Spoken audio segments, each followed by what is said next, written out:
who want to give more money than their regular tax bill. Maybe they have some, they would like to help the town in a dire strait like this. Is there any kind of an incentive plan, something that could encourage them to, maybe put in another $1,000? Just a thought. It doesn't really, I think it's a town thing, but I know Holden has their, an account for helping people that need help. I have no idea how much they collect every year, I don't know how much they give out, but I don't think we have anything like that where people can make a donation to help the needy or people that need extra help with certain criteria. Do we have anything like that? We don't, and I could do some homework, but I think that it is not held by the town.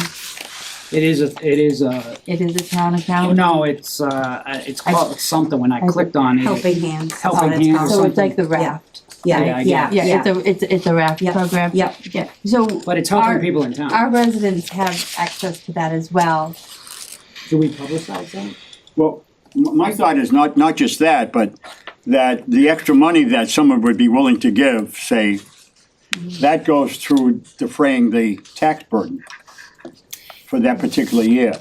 And there would have to be, I'm sure, some incentive. I don't know what the incentive would be, but has it ever been discussed, kicked around? It's foolish, forget about it. I understand the program to help people who are having difficulty. That's something like what we just been talking about. I understand that. I'm just talking about additional money that some people may want to volunteer because they want to help the town, and this is a way of doing it. Towards the And it brings down the tax burden. So if you raise $20,000 or $30,000, maybe I'm, sky in the pie in the sky stuff, but is it worth it, and to all of you experts up here, is it worth pursuing something like that? We could look at it through MGL law, if they allow that.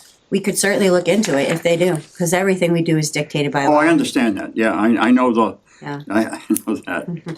That's okay. Thank you. Well, it's just, Sure. to me, it's worth Yeah. worth a shot. Yeah, I can let you know.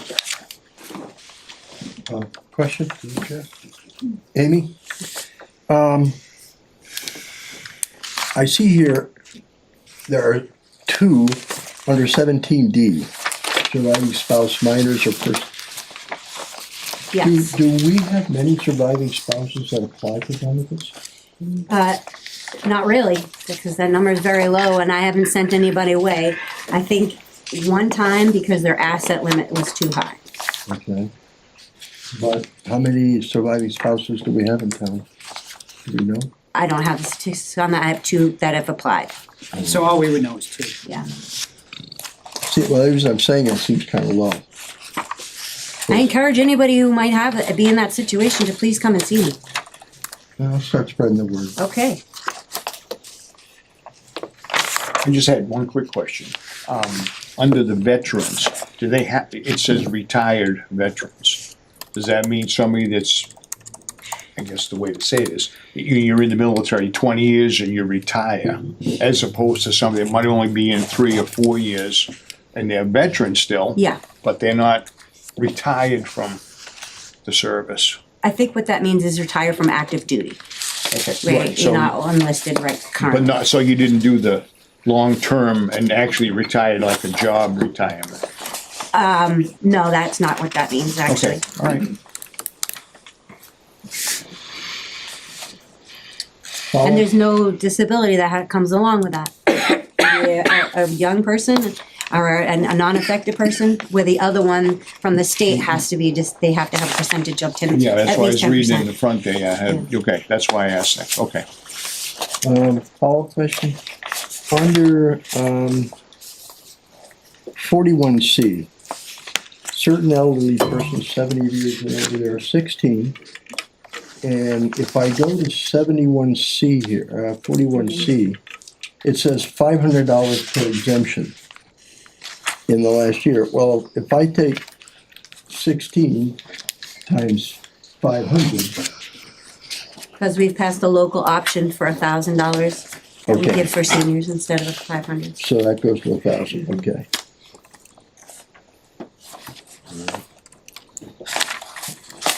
And of the veterans, do you know how many percent are qualified for the 1325 exemption, 22C?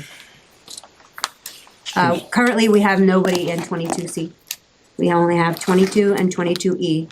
Okay. That, if we did, I would certainly help them, but we don't Okay. have anybody yet. I will get to you and find out what those different categories are. Certainly, it explains it in the exemptions that we have in town. We have A through F, and every single type is explained right here, what the qualifiers are. Okay. All right. This is for 26. I haven't worked up the numbers for 27 yet. That'll be done over the summer. Is this if I turn to that page, is this the highest exemption that is allowed for us to go by? Single person, married person's 40,000, under income assets 75? For the 41C, yes. That's the most the state allows. Yes, I increase it every year by whatever the state allows. And I Okay. have included that percentage in your packet. And, This year was 2.7. and all of these follow the guidelines, so the town has no discretion to increase any of these. No, Okay. unless if there was an option like the 41C, which we still would have had a written article for and voted on to get that approved. 41C.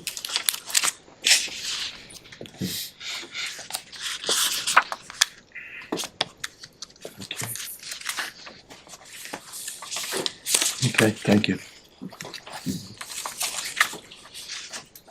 Amy, are there things that this table or this room should take away from what you're telling us? How can we help? How should we proceed forward as we go through FY 27's budget or a special town meeting or? Talk to your neighbors, talk to your family if they live in town, if they qualify for any of these, or you think they might, have them sent to me and let me vet them out. Let me gather all their information. Let me help them in any way I can. If I can't, you know, and if I at least, you know, let them know about Karen if they haven't met her already as the veterans agent. You know, whatever we can do for folks and individuals, we do it. Believe me. I understand that, you know, the situation is difficult right now. I want to do everything I can to help. You're welcome. Jeff, quick question. Did they give you a reason, do you know a reason why veterans aren't applying for these positions? To get their work off? I have no idea. I was surprised actually to see there were only two. I can see pride maybe as one, but that's why I was asking. But we have a lot of veterans. Yeah, we do. Um, Okay. I've told them all this year when they come in with their excise tax bill, because 100%ers are exempt on one excise tax bill a year. I was like, we have the work off program, you need no qualifications other than being a veteran. Okay. I just want to tell you, I retired from that position. Oh. There's a new person who Oh, took thank over. you for letting me know. So don't anybody come to me after.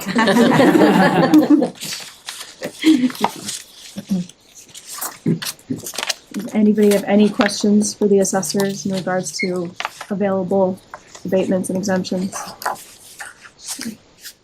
Really can't say enough how much we appreciate you doing this. I think this is important. I hope we can maybe do it a year. Absolutely. check in I and- appreciate being invited. And if you all feel that we're moving towards a fall town meeting where your board wants to take action, you know, let us know.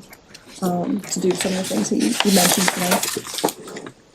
Thank you. Thank you. Thank you so much.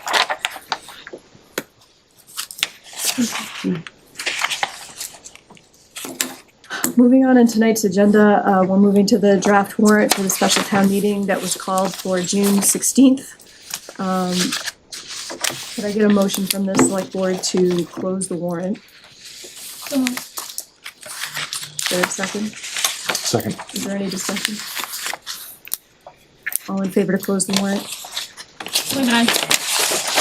Second, No, no. that's an aye.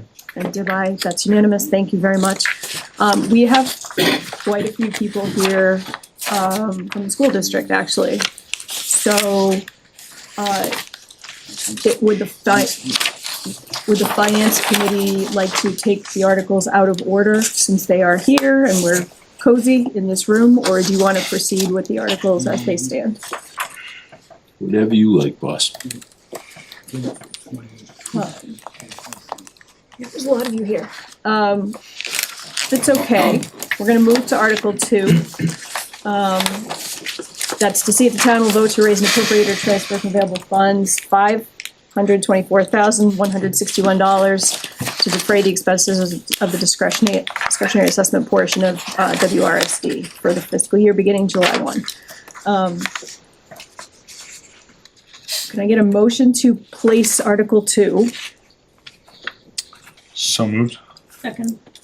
Okay, is there any discussion?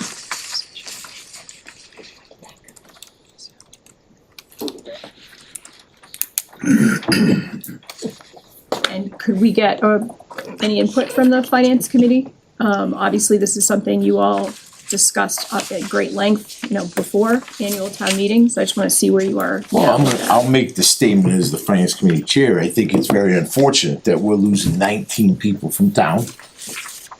And I'd love to see the schools do whatever they can to help us out a little bit, because losing 19 people is only the tip of the iceberg, and next year it's gonna be more, so,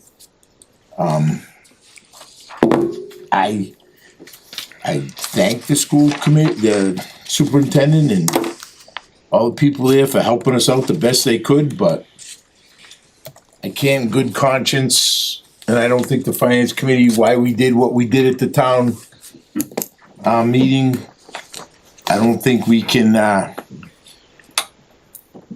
take lightly the fact that we're gonna lose 19 people in various shapes, ways, or forms. And the school committee and the schools are not losing, they're not, maybe not doing what they were, but they're not losing 25% of their work staff. So I'm just saddened by that, and I know they tried, but I look around the room and I see several people that are gonna lose their jobs, and I think it stinks, so. That's it for me for right now, and I'm sure we can, bring this around. So just to give a little bit of history to our viewers, to anybody in the room, most people in the room know what's happening. The budget failed for the Wachusett Regional School District because Rutland and Paxton both failed it. School committee met on May 19th and presented a new number. That is a number that we need to address, and that's why we're here tonight.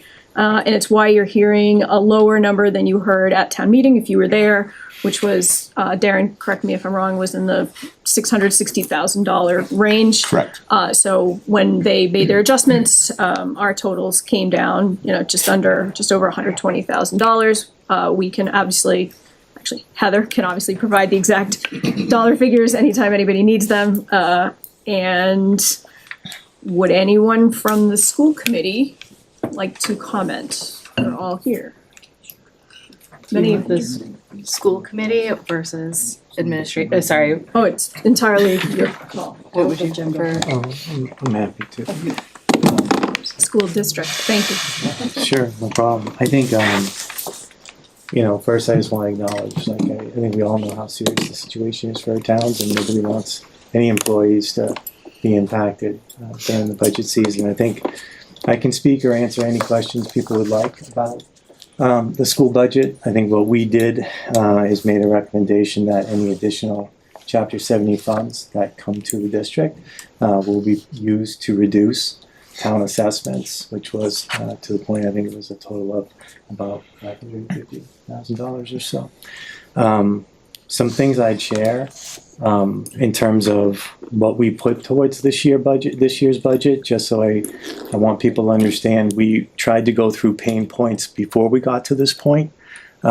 This is the lowest budget in the last 10 years, with the exception of the COVID year. And so typically, the school average in terms of increases in budget are about 4.5%, and this year it's 3.09%. I think the other thing that we did this year is we put more towards the budget to reduce town assessments than we ever have before. This year we're putting $2.6 million of revenue from the district to hopefully reduce town assessments. And again, that's more than we've ever been able to do before. And, you know, rightfully so. I think we're kind of caught in the same position as the towns. We're dealing with the state funding formula that severely punishes the Wachusett School District and all of our towns, Rutland, Paxton, Princeton, Sterling, and Holden. What I would like people to know is, even though, and I would certainly say that if you look at the surrounding towns, our increase is really smaller than what most towns are surrounding us. And so just a quick 10 towns in the surrounding areas and what their budget increases are. Ash West is slower than us. They're at 2.9%. North Middlesex is a little bit lower than us. They're at 3.06%. We're at 3.09. Neshoba's at 3.34. Tantascwa's at 3.69. Westboro's at 4.17. Shrewsbury's at 4.5. Leominster's at 4.73. Algonquin's at 5.81. Fitchburg's at 5.92. And Grafton's at 6.2.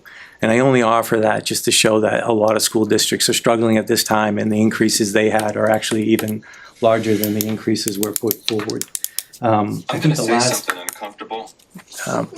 Excuse me, sorry. No, it's no problem. I think the other thing I'd want to share is, even though our increase, and I realize it's more than 3%, and I was just trying to give some context in terms of what other towns are dealing with as well. What's probably most noteworthy is where we're starting from. And so we received, And I don't care if it every year we do it's year-end reporting. And so basically we submit our financials to the state, and then they provide reports back to us. And so we received those last week. You received them? And so out of the 264 school districts that submitted end of the year reporting, Wachusett was 235th in what we spend per student. Okay?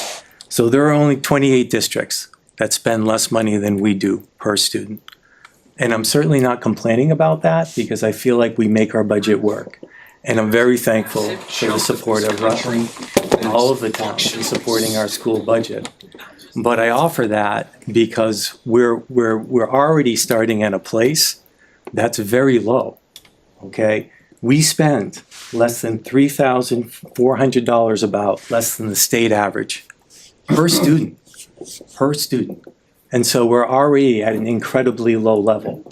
And so to take more of that from the budget that already is quite low, when you look at it in the context of the state, that's why it's so hard for us to look at reductions. And then what I would also share with you, just so people know, is we make reductions every year. Okay, when we look at the changes that we make across the district, every year we're asking ourselves, what positions don't we need? And there are 12 of them this year. And we try to do it through retirees and other positions, but we do ask ourselves every year, is this a position that we need? Sometimes, to be transparent, we're saying, well, we need this position now, so we're going to replace it with that. But we do go through that process every year. And sometimes, in this case, two people we're cutting who actively have positions. And so I would want to share that it's not every year we are looking at the numbers we have, we are asking ourselves, do we need that classroom? And we are making our decisions. But I know it's not easy, and I respect the fact that it goes to the citizens, and people will have to vote, and they may not support the school budget, and I understand that's part of the process. And I respect, honestly, the select board. I personally don't think there was any kind of gamesmanship at the town meeting. I think people were trying to say, look, if this passes, this will be the impact. It is important, though, I would say from my perspective, that the school budget gets voted on for what it was approved by the school committee, and to leave that in the hands of the voters and let them make that decision. And so I'm happy if anybody has, specific questions that they'd like to ask, I can answer them or provide additional details if folks would like. Sheila, sorry. You could just, Go for it. no, I just announced you. Yes, so that's what I was gonna do. Sorry, I didn't want to step in front of the district administration. My name is Linda Woodland. I'm the chair of the Wachusett Regional School Committee this year. I'm a resident of Sterling, but I came here to support this endeavor as I know it's a tough time as we're looking at budgets.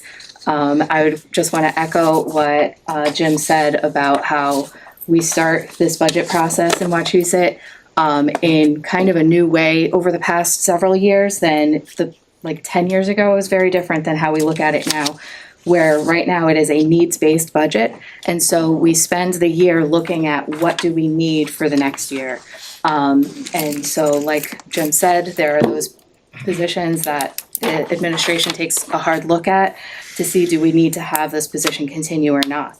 And every year there is a change where there are changes in the positions. So, with this one, we decided as a committee to look at the new estimate from the state budget on revenues coming in. It's not an approved state budget, but we can reasonably assume that this increase in the per pupil revenue from the state, we voted as a school committee to apply it to the town's assessments.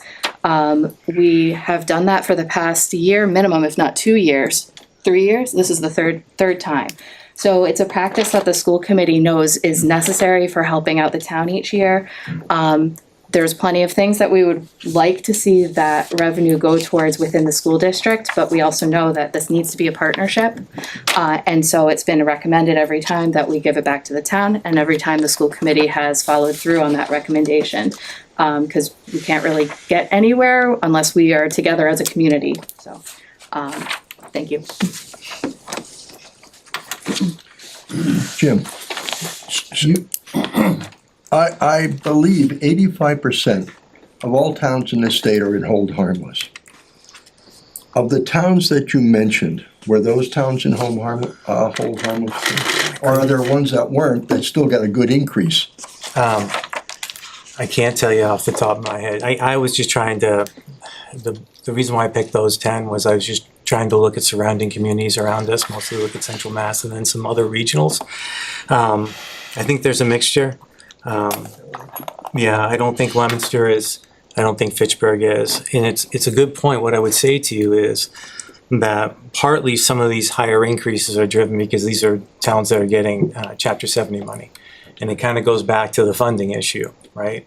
And so the ones that you are particularly getting hurt hard, and especially when you look at the towns that are considering overrides. The majority of those towns, if I had to guess, are towns that have districts that are in hold harmless and have been kind of shut off from the Chapter 70 funding.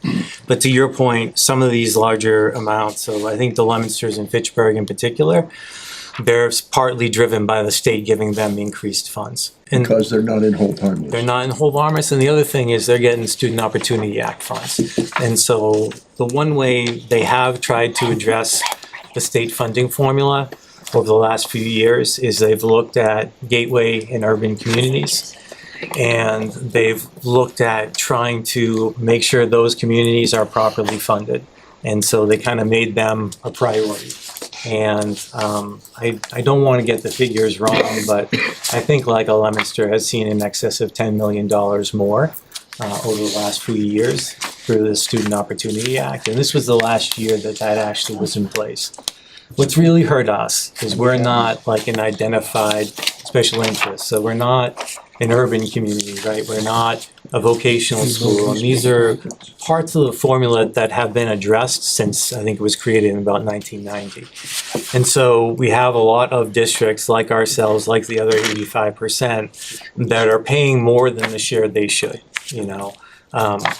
I think the state provides us around, I'm gonna say we're around $13,000 when they look at us for what the state says that we should be able to educate a student for in Wachusett. Nobody does it for $13,000, and I'm telling you, even when you take grants and all the money that we get, we're still 29th in the state in terms of low, but we do have discretionary amounts. So the one thing I would want everybody to know, our discretionary assessment for the entire district this year, it went up by 0.4%. And so it really is what we could control we really did the best we could to make sure that was as low as possible. And I think that's probably the lowest it's been really in quite some time too. A lot of the increases that, certainly people see in their assessments, they have to do with the state calculation of what towns can pay, which is something that we don't have control over. They're looking at property rates and a couple other economic factors that make that determination. And so every year the towns are automatically paying a little bit more. And then, with that, you're paying more of your minimal local. And so that's going up too. And so the big problems I see with the state funding formula is they don't equate what it costs to educate a student in Wachusett. They're giving us far too little. And then the other thing I would say is they're unfairly burdening our towns. And so places like Rutland, places like Paxton, they're seeing the growth in terms of some property values, and they're escalating how much the towns can pay without thought to what that impact is. And then what's really unfair, honestly, Linda represents Sterling. Sterling is maxed out. So Sterling pays as much as the most wealthy communities in Massachusetts.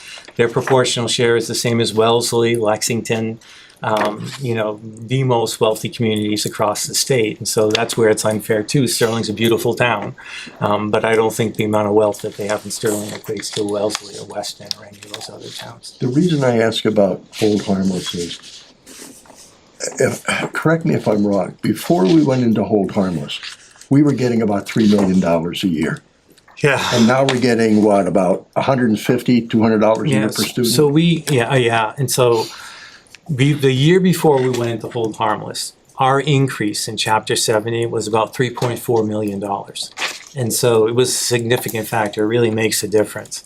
And then that first year when we went into it, we're not hemorrhaging students. So we're not losing a lot of students. I think that first year, it was less than 60. Around 60 students we lost out of, at that time, 6,700. So not even 1%, even close to it. And the drop in funding that year was more than, instead of an increase of $3.5 million, we got an increase of about 500,000. And so it was a huge impact just based on 22 students. And we're getting hurt by that too. We're not losing a ton of students every year. It's typically between that 60 and I think we probably maxed out at 120. And so a lot of times people ask us, well, how come you can't cut staff? Well, losing that number of students, when you look at a district as large as we are, I think we're the 23rd largest district in the state. And so we're really big. That 122 students, that equates to about one student for every 3 classrooms. And so when you think of it that way, it's not like you're getting great savings, right? It's not like, you can do without a classroom in a school. It just means out of every 3 classrooms, you're down 1 kid.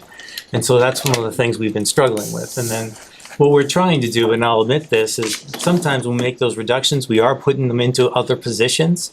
And like we've identified those in Rutland too, because we're not doing as well as we want to do as a school district, right? We're not having the results that we think the community deserves. So we're trying to make sure that we're making improvements as we can, while not increasing our actual budget. That's really what we're trying to accomplish.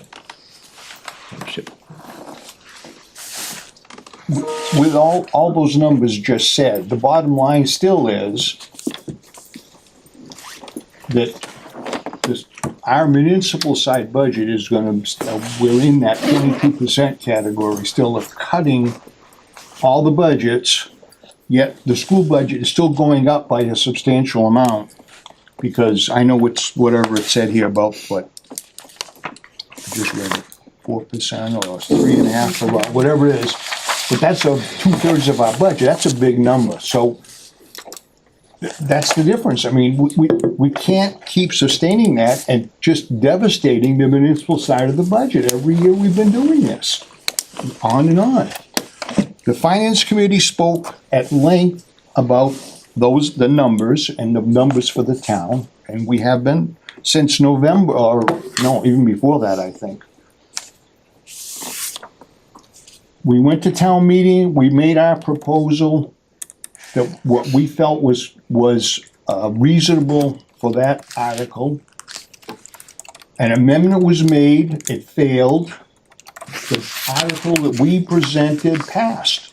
The people spoke there, that's what they felt they could support. And then the following Monday, they spoke again. That's where we're at. So just for everybody watching, what they're talking about is that, and you guys can correct me if I'm wrong, please, the Wachusett committee's budget as voted, back in, I think, March of 2026 was 18,383,604. The budget as moved by the FinCom at the, annual town meeting was, I believe, 17,723,546.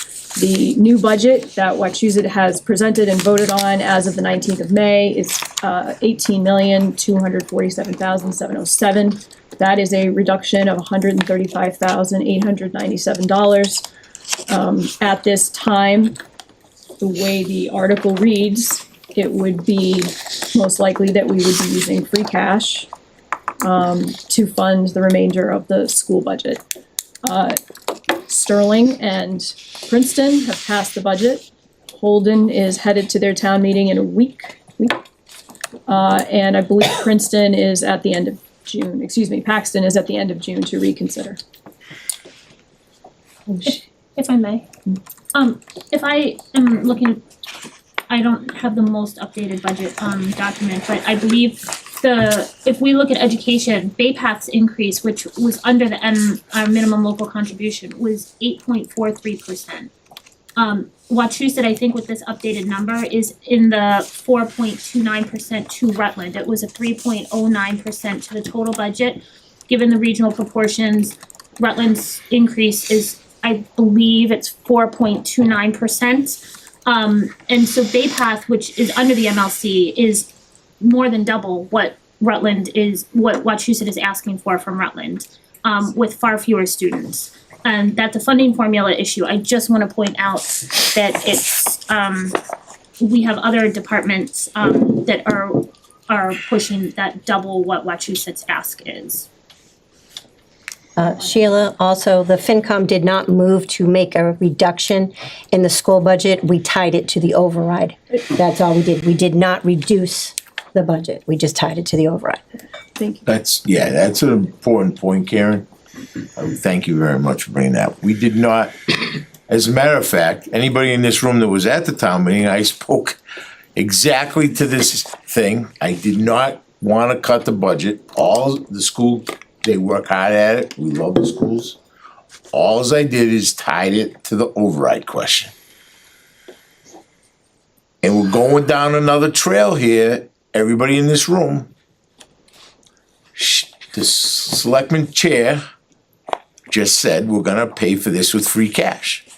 If you think we're struggling for police officers, firefighters, and highway departments this year, we're gonna add another 1.2 to 1.8 next year of trouble on top of this. I'm just telling you, you think it's bad this year? Hang on, it's gonna be the same show all over again. And unfortunately, I don't know what else to say. Maybe Louis can come up with his donations sooner. I'll show you how to do it. You don't do it at the 11th hour. You don't do it at the 11th hour. And then you split the votes. You never put them together. You split. Education has their own override, and the municipal part has their own override. That's how you do it. We passed a $4.6 million override for education in Worcester in 1991. Education passed. The others went down to defeat, but we separated. The city of Worcester was smart enough to separate them. So I'm begging you people, if you have to do an override then, do it early enough and separate the override questions. Get them separated. So I'm gonna let Tom speak, just to clarify what Darren just said. My comment was that currently Article 2, as read, it has not been placed yet, has been voted on yet. The way it is currently reading, it would take the money from free cash. Obviously, that's something that the town would have to decide at the special town meeting.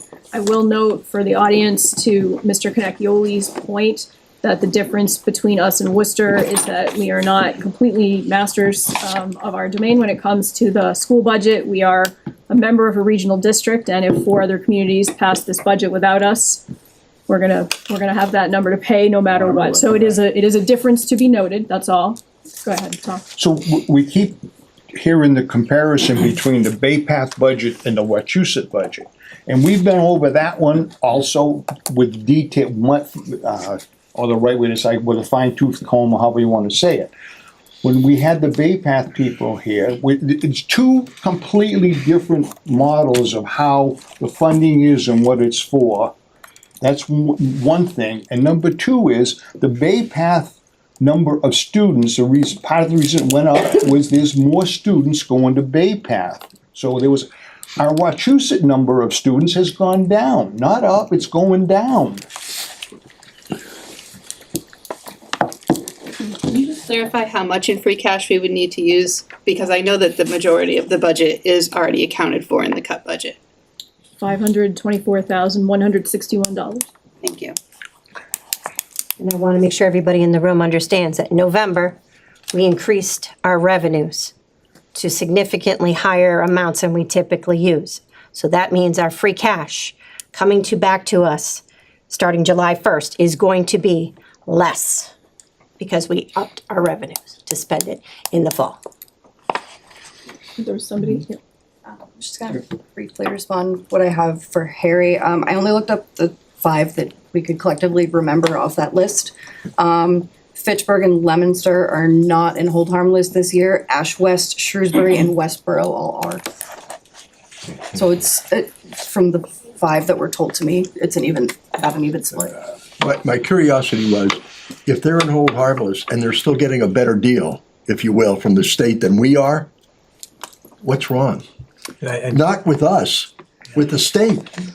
It's not the schools, it's not the schools. I get a This little is, tired of hearing this comparison between the schools and us. it's not the us. schools. Those are not comparable. Maybe Louis can fix that at the state. I know where to fix it, but you wanna hear it. Can I ask a clarifying question?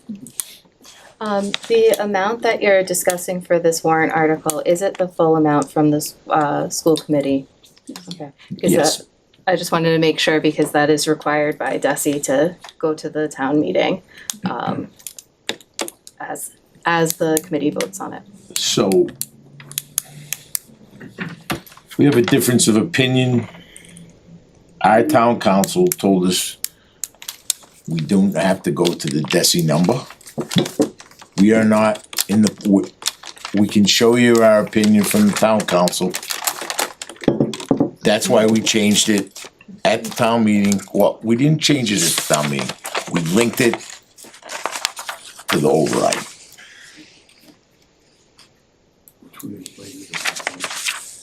No chance to pass the override. In the back. I've asked for the information from town council and I've been told it's confidential. I would like to see that document. Yeah, does anybody have a copy of it here today?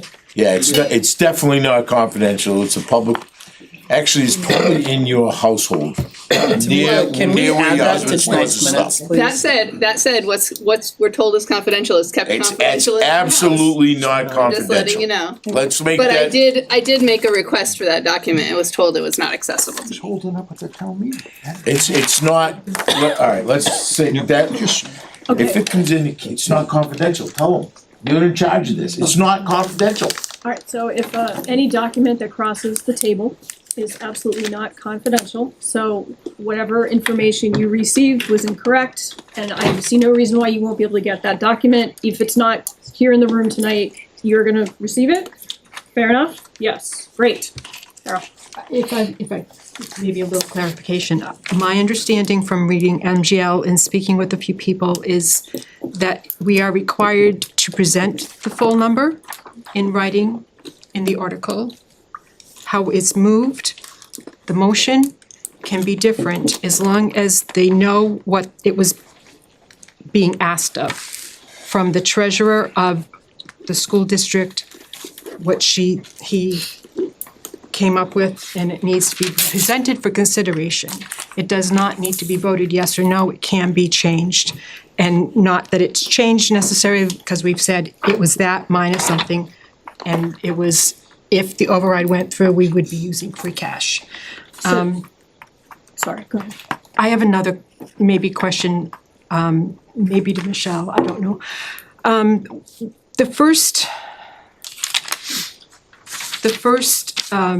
lowering from the 18,800 to the smaller number 18,383 was basically tied to an insurance. Did that come from the insurance line, or was it a mixture of the insurance line and some discretionary or E&D? So the savings was from insurance. We made some adjustments because of the oil costs to increase, to pay for changes in oil costs.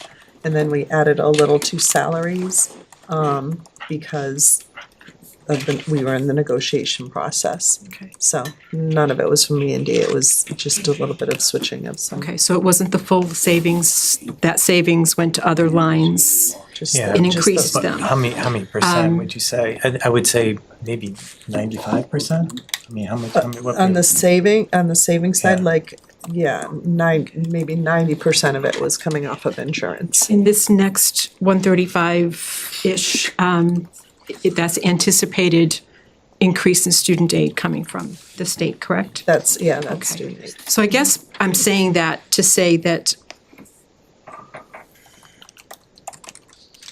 because it didn't come from necessarily line items except for, I mean, I know a bulk of it came from, but it's coming from things that the budget didn't change much. No, we didn't And change. so it's not exactly, I was anticipating to say that it's like us using free cash to balance, but it's not far from that. It's one-time revenue, and so it's similar to us using free cash for the school budget. So the school budget hasn't adjusted down like we are having to adjust down by the 25%. So I don't know if I've just said something maybe a little different for somebody to hear something different, but it's been mulling around in my mind. Thank you. Hi, I'm new to town, a year and a half, and I love Rutland. And I moved out this way to become we're professional grandparents. And I'm really new, and I want to understand, and I've heard a lot of, read a lot of things and heard a lot of things. My name's Mary Landry, by the way. And I decided to come and start getting involved a little bit because schools are important, police are important. I moved into Rutland and I felt like I moved into a set of the Hallmark Channel. I left a town in Bellingham that was a sleepy community when I moved there, and we raised our children there, and Bellingham outgrew us. I also attended regional high school. I graduated in 1974 in New York State. And I remember at the time that I was a child, of course, but there was a significant need for changes in the school budgets. And how they did that, it was called an austerity budget. And I certainly don't understand all of the finances and all of the different kind of, just personally, I was very sad because they got rid of all junior high school extracurricular activities. They, in that budget. And then I don't know what happened. Everything got better. And by the time I was in high school, it had all settled out. And then fast forward to I don't remember exactly the first time that Proposition 2.5 was presented to the Bellingham school systems. They cut a lot of things in that, and I don't know the situation within the schools here. I've heard they're excellent, but some of the things that they cut were, again, we started to pay stipends for sports, and we started booster clubs to help fund for school uniforms and all of that kind of jazz. So I don't know, I don't know the budget. I read what I could get online from the thank you from the superintendent of the regional school. But I don't know, at what level teachers are important, education is important, safety is important. So I just am here to introduce myself and to just to get more involved, and I will start attending more meetings.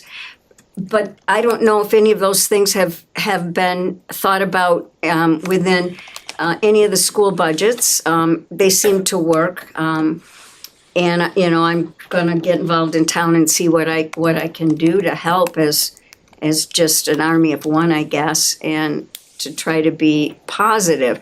But I don't know, I don't know what exactly has the budget, what have you looked at? Have you looked at the little things at all in the school budget, or was it all, is it just staffing positions and I don't know, but I do know that it appears, and in my humble opinion, and I'm not that worldly, I don't have a finance degree, I was a social worker, but that this, and I did vote in the town, and I thought they needed a year, not a few weeks or something to sift this all out. But that's just why I'm here, and I want to help and I want to support, and I just didn't know if any of those things had been considered or might be considered up the road, because it just seems like this is just going to keep building and building, and I don't want Rutland to become a Bellingham. That's why I left Bellingham. But there's not, it's hard when, it's just kind of everything's, tax-based. I know of some people in town that I've heard that they're just gonna get taxed out. And they're gonna have to leave the town that they've been in for a very long time. So, thank you for hearing me. And most of all, thank you everybody in the town for doing the best job that they can do, given the circumstances and the small amount of time and all that. I'm very happy with everything, and I'm really happy to help out. But those are just some things that came up in my little social worker brain as a Grammy. Thank you so much, Mary. So I don't know, but there's, this is hard times. I think, for the select board and for the FinCom, the article as written is very specific. If someone has suggestions about how to change the language of it, this is the time. Otherwise, we'll ask one more time for discussion about the article. There is a motion and a second on the table to place it, and we will take that vote. Okay, hearing none, all in favor of placing Article 2 as presented? Whitman, aye. Second, I. Vote aye.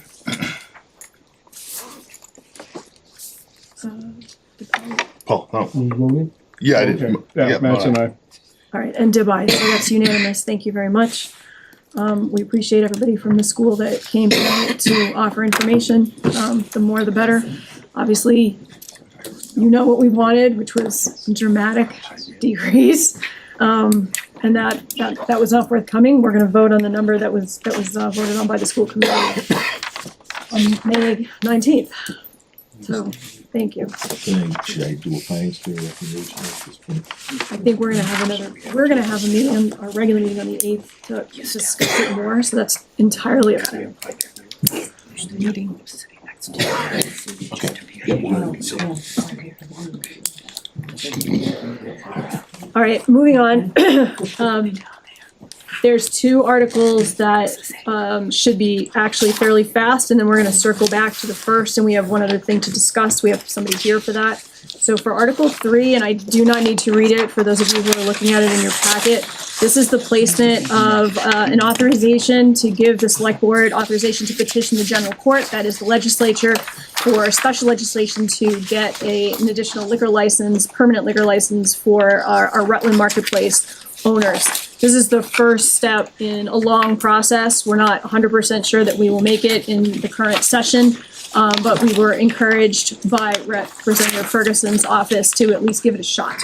So as you might know, currently they have a seasonal license and it requires them to essentially close down their liquor sales for about a 4-month period in the wintertime. This is a fairly common local option request, home rule petition request, and so we are asking for this first step. So could I have a motion to place Article 3 as presented? So moved. Second. Is there any discussion on the article? Yes. Could I just call out, just because I wanna make sure that we're all on the same page. If you review the explanation, this is a license amendment that would be specific to this license at this location to this owner. And should that ever change, this is not a transferable license. And we just put it that way for the purpose of discussion. I'm assuming that's the way we wanna move forward, but if that is not the expectation of this group, then this would be a good time to let me know so that we can change that language, if that is the desire. Heather, did you say ownership and location? Yes. So if someone bought it, that particular license does not transfer? Correct. If I may, I think Ted, I was thinking the same thing. I wonder, because we recently had a sale of that business, the location remained, but the owners changed. And so I don't know if it would make sense to keep it as, if there's a way to do it, to keep it as the entity, the location and the idea of the business itself, and allow it transfer via owners, if they were to sell the business in. Yeah, because it would make sense that it wouldn't be as valuable if it wasn't. Right, well, just like what We got a resident expert right here, so why don't we, I mean, can you guys modify that to just say location specific? It's possible, yeah. So, If possible, because so you want it to be specific to the location, but not to the owner. So should the owner choose to sell the business, that license could be transferable. Yeah. Okay. It's not up to us.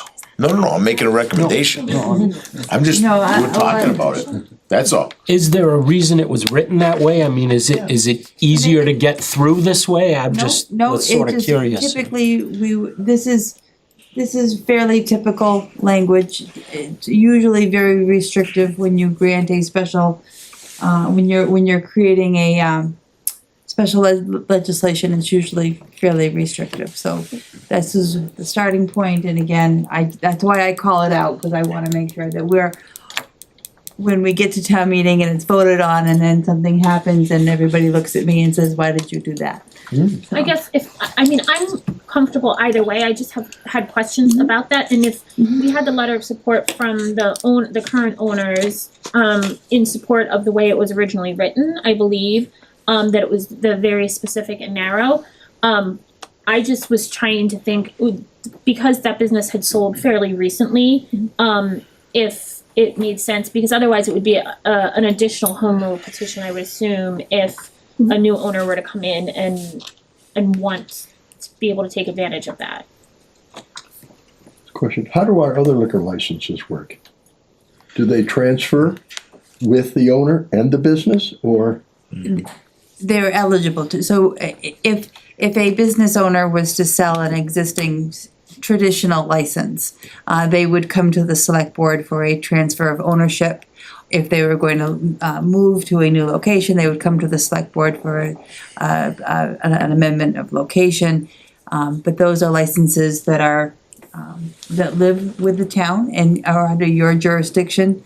This is a modification to a license to grant sales beyond what your authority is currently for this particular license and location.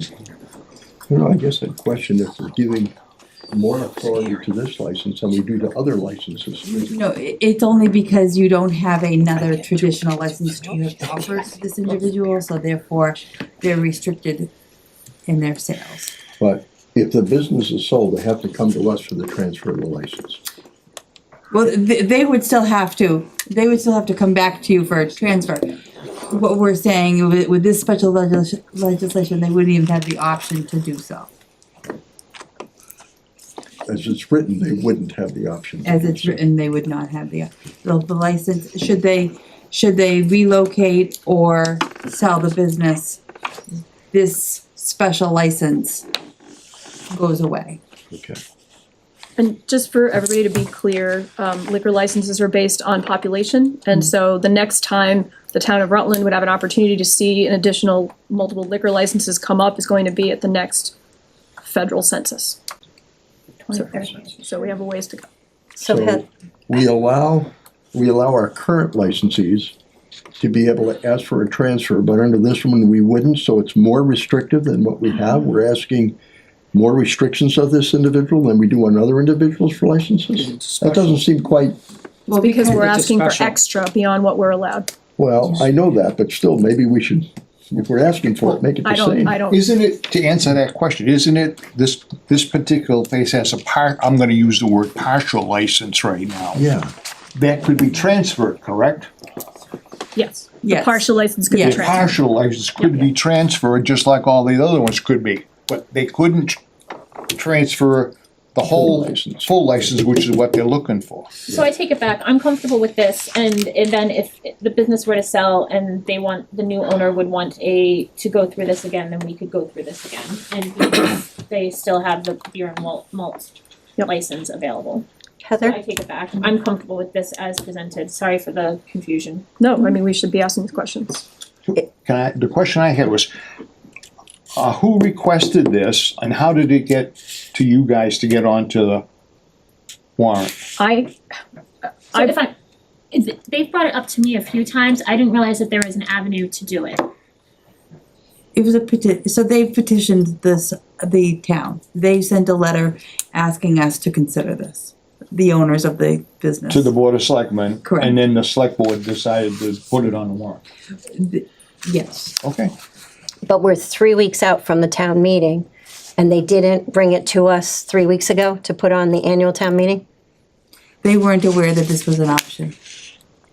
Okay, so the other question I had was, since you just said the current owners there sold the business to somebody else, or what's the Nothing is different with the current owners. Okay, what was the business transfer you just talked about? Somebody just said business. No, I just said. 2.5 years ago. 2.5 years ago. Yeah, Oh, the okay, previous- all A right. few all years right. ago. Okay. Carol, was there? All right, any other comments? We're okay with it as presented. It will live with the owners and location. Okay. All in favor of placement? Wait a minute, Second, aye. Martin, aye. And Divine, thank you, unanimous. All right, I thought that would be fast. I feel like this one will be fast too. Article 4. Excuse me, Shelley, Yes. can I just jump in? Yeah. Can I just make a motion to adjourn the assessment portion of the meeting? I'll make All a you, motion. it's all you. Motion. Motion. All those in favor? Yeah. Yes, the assessors are adjourned as of 7:15. Thank you very much. Article number 4 is the petition article for Prop 2.5 override that was presented to the board with certified signatures. This is not an article that would be amended or changed in any way, and it is the requirement of the board to place it. Can I get a motion to place Article 4 as presented? so moved, Second. Any discussion? All in favor? wait a minute, Second, aye. All right. Martin, aye. And Deb, aye. Thank you, unanimous. All right, and we're moving on. We have an article to, I guess, be introduced that is not currently on the draft, but our deputy chief is here. Hi, How are you? ready to go? All right, in your packet, you have information. The fire department submitted a request for us to consider an article to create an enterprise fund for the ambulance service. Ryan, and you should probably just start immediately speaking. I don't want to get this wrong. So right now, all the ambulance revenue that we get from our billing goes into the town's general fund. The fire department doesn't see a dime of it. What we're presenting is to create an enterprise fund, which will allow us to keep the ambulance receipts that we basically earn.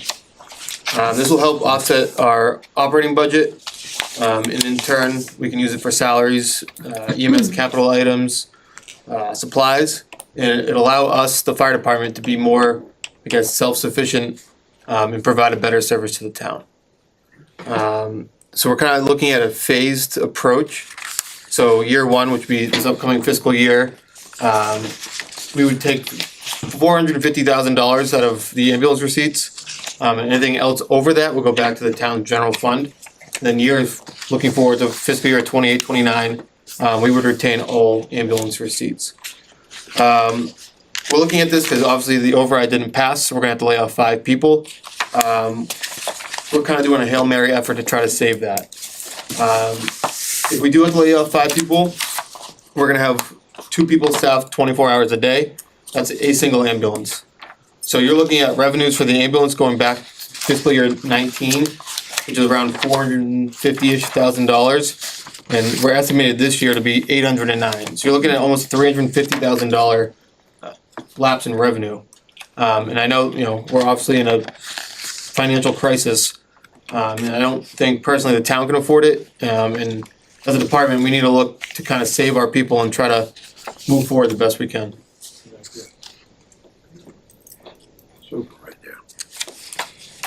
Do you have any questions? I can answer for you? I just want to make a statement.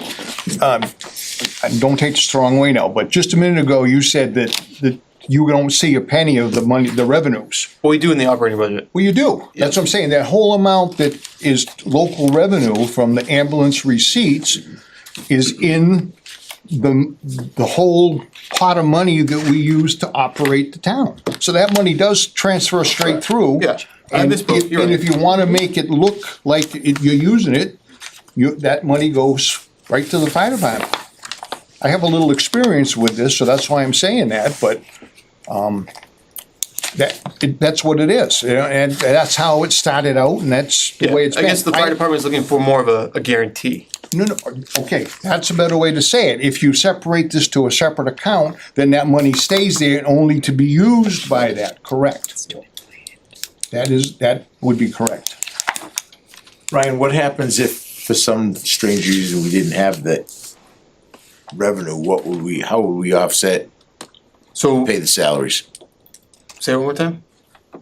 So we don't have $500,000, let's use that number. Yeah. That it costs to operate the ambulance, $500,000, but we only earn $3,000 or $400,000. What are we gonna do? How do we make that rest of it up?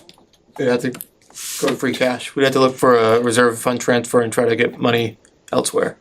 But we project ambulance revenue, and we wouldn't project it to the full 100%. We look at probably 80-85%. So hopefully in that scenario, we would never come into that problem. Just trying to have you explain it to everybody in the room, buddy. Oh, okay. That's all. I'm not disagreeing with you, I just want everybody to understand that. Thank you. If I may, I am wondering what this does then to our current approved operating budget, because we're essentially then removing, I'm gonna say $500,000 of revenue in our operating budget that is not solely covered by the expenses proposed. I think the fire balanced budget that we approved was $1,490,961. And I think, while I don't necessarily disagree that this is an interesting and potentially viable option going forward, I think that this is not the time nor the place to move forward with this, given the dire straits that we are in. And I don't wanna see, I don't wanna see the reduction to the fire, to the police, to town services, to any of it. But I think that this is a much larger conversation, and my understanding was that this was kind of submitted very last minute and not with full vetting through all of our administration department heads. And so I really take issue with the fact that it's 2 weeks before our meeting and that this is trying to be done that, to me, I think is valid, but needs a lot more vetting. And so that's my personal take. Yeah, and again, we apologize that the timing isn't, great. But, we are trying to it sounds selfish, but we are trying to save our fire department and look best to provide a service to the town, and this is what we're coming up with at the current time. I mean, I agree 100%. I understand that, and I think that this was a conversation that other departments brought up throughout the budget conversations and had very heated conversations with our town administrator and FinCom and select board at the time, and this was not one of those conversations. And I think that it's quite frankly a slap in the face to our administration, who works very hard to do this the way this was done. So it was my understanding that this had been discussed at some length. I totally agree with Leah. This is a significant structural change. You would typically do this during an annual town meeting, and it's not something that anybody, I think, at the table took up. You please let me know. I didn't necessarily see it. Obviously, we're all trying to throw things at the wall right now to see what sticks. So it got sent to us. We're here at the table tonight, and as you saw, it's not on the draft warrant, but you've now heard that it has been received. So, yes. Hypothetically, if this were to go into effect, pass, what does it do to Article 1 that is proposed on the warrant? Does it negate the need for that or change the need of Article 1 significantly? It could. It could also be an either-or situation, and I'll be honest, Ted, from my perspective, I would personally love to see us go into special town meeting with some simplicity, and this certainly would not make it simple. But If I may, I had similar questions more along the lines of what it does to our total general operating budget for Article 4 that I believe that we You passed at. essentially lose $500,000. Exactly, and how that then is reconciled. And we haven't gotten to Article 1 yet, but I made my comments about that before. If I may, I don't know if you technically lose $500,000, because our operating budget would just be reduced by that $450,000. It's kind of a, But we'd have to re-vote because they Yeah, I see that voted point. that particular budget for that appropriation, so it would almost be double dipping, right? We would Yeah, have to go back and amend Article 4 to then remove that appropriation. Like I said, for me personally, I think that it's not it's worthy of a much larger conversation, just not for this special. And like I said, I don't want to see the reductions that anyone is seeing at all. And I've said it blatantly many times. It's breaking my heart, and so I don't want to see any of that. But I don't think that this is for me the appropriate time to have this conversation. I had a whole lot of outstanding questions that I still don't even know that we would have fully answered in time. Yep. Close the warrant, you closed the warrant though this already, so I don't know how this. we can place articles, but we closed it to anybody that had done something, yeah. So, but that's not on that warrant, it's just, this No, but was we- proposed but to we be could- maybe, oh, okay, I Let's got open you. it to put something else on. And if I may, there have been times before, Carol, when you were on the board with me, there was a couple times that we had received articles from department heads or others that we didn't end up placing for that particular meeting because we felt that they needed further vetting. Oh, I So- agree. Yeah, I just think that what I've known, what we have been through as a board last year and other, on revolving funds, it's a very different quote animal. And I think it deserves a lot more consideration than just looking at it tonight. I think that's fair, we received it, so. But Ryan, just what I had said a few minutes ago, in essence, using those round numbers, if we anticipated 500,000 in ambulance revenue, and what the proposed budget here is, or the voted budget is $1,490,000, let's say $1.5 million, you know, the 500,000 is wiped out anyways, because that money came in as revenue, you're using it, but you're also the department is getting another $1 million under raise and appropriate to continue the whole operation, so. The only thing I'm saying is, this has been looked at a number of times over the years since the inception of the ambulance. And we've talked about it, and we've always stuck with the model we're using right now, so. Yeah, I mean, I'll just continue to reiterate it, you know, with the staffing that we're gonna have come July first, the revenue that we're anticipating is not gonna be there, or what we've kind of accustomed to, it's no longer gonna be there. Right, right. So you're looking at about, you know, $350,000 to $400,000 lost in revenue if we can't staff an ambulance. Which is gonna be terrible. I agree with you 100%. It's gonna be terrible. So is our current revenue number reflected in the reduced staff? After the override failed? That's what I was just gonna say. Nope. It doesn't really make any sense if we're losing $400,000 of revenue, but we're cutting applicable $200,000 of expense, then we're really losing. It's why your free cash predicament is so desperate for FY '26 certification. FY '27 will be even less, is what I'm, Free cash? Yeah. Oh, that's. So what gonna does that have to do with the ambulance receipts that are in the operating revenue for FY '27? What does free cash have to do with that? because generally any revenue that we would have over and above what we anticipate. So basically, we don't ever budget up to 100%, right? This year, we budgeted, in FY '26, you're budgeted about 90%. In FY '27, we're budgeting about 85%. So we're not anticipating, we have not budgeted 100% of ambulance revenues now. But that usually is a free cash generator for us. In FY '27, it'll be more like a break even. If we break even. But if we can't answer ambulance calls and our revenue projection number didn't change after the override failed, what should it have been? Do we, $806,000. how much? Fiscal year '27 is $806,000 if the override passed. But it didn't. So what is the anticipated ambulance revenue for the upcoming year, knowing that the override failed, It'd I be, guess? Probably half that. it's like four. And that- For the budget, I We said have- 600. One second.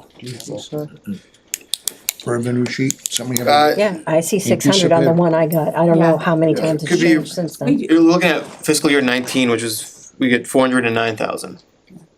So It's a $200,000 shortfall. We dropped it to about $600,000 for FY '27 post override failure. Is it dropped enough? Probably not. I was gonna say it could drop more, right? Could drop. But we had to balance the budget. So if we had dropped it to the $400,000, that would have been another $200,000 worth of cuts we would have been making up. But when that revenue doesn't come in, what are we gonna do? We're gonna make cuts. Make that? Well, by then it'll be too late. Right. Better make the reserve fund big. It's too late. They already did that. I mean, we haven't gotten Article 1 yet, but this of course gets back to all these sort of Hail Mary passes that we keep talking about, and I don't.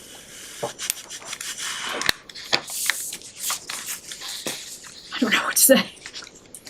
Correct me if I'm wrong, but from what I'm hearing, it means that the budget for the fire department is basically going to be in a downward spiral because they can't make as much money, which means the town is not taking in as much money, which means we have less to give to them, which means they have less resources to make money off the ambulance. Which in turn is less money, and that's just going to down, what are we gonna do, end up with one firefighter? Okay, and you forgot to mention that in the midst of all that money, our services are going to suffer. Yes. Our medical services are Yes. going to suffer for this, but that's almost secondary, we sort of knew that already. I think the question is, looking at what we had proposed, looking at what got proposed to us. So just, you've heard from Leah, who feels like it's not fully baked at all and needs more time. I think it has been discussed in the past. I think to some people's questions, enterprise ambulance funds are relatively common. So we're not, reinventing the wheel here and suggesting it, but it's new for us. And it's a big structural change. So is this not the time? Or is it? I think it is. Heather, was this brought up to you during the review of the budget when you first came on board? Okay. But I think at that point, we were all very optimistic that we would pass an override, so. Yeah, but you always plan for the worst and No, hope for the best. Right, so, to continue sort of the line of thought here, is that there are as many pros as there are cons to this. This certainly has its place in the future discussions for both the select board and the finance committee. I think that you have a special town meeting warrant that was open for the specific purpose to address a petition article and to address our school budget. I think that this is a topic that requires extensive discussion. And I think that the special town meeting warrant that has been open for 3 days may not be the most adequate place for that extensive discussion, is my thought. I just, I don't know, the answer to your question that you just said we're down to 1.5, but the rest of the fire department budget is still gonna be, tax dollars are gonna pay for the other parts of the budget.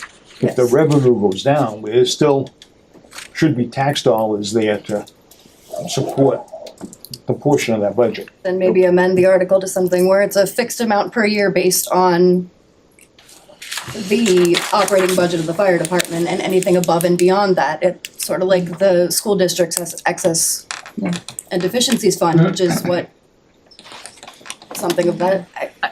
Isn't that what he said? Yeah, that's what the article's That's what he said. presented. For this year, fiscal year, it's 450,000, and anything excess over that goes back to the town's general fund. But would that be just for this fiscal year, or would that be? They're gonna modify it. Yeah, we'd have to modify it Okay. at some point. But for this upcoming fiscal year, that's how it would read, and Okay. that's what we would do. Okay.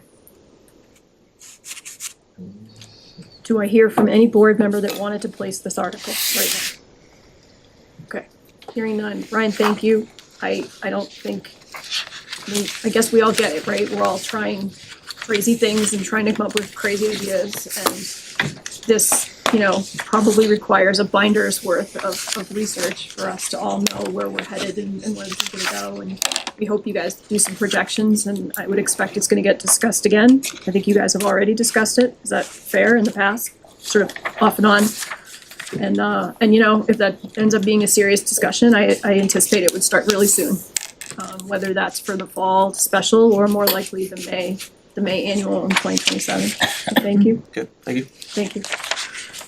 Okay, moving on to Article 1. This is the article that is asking to see if the town will vote to transfer from free cash or other available funds the sum of $296,403.50 to defray the expenses of the municipal departments for the fiscal year beginning July 1, 2026.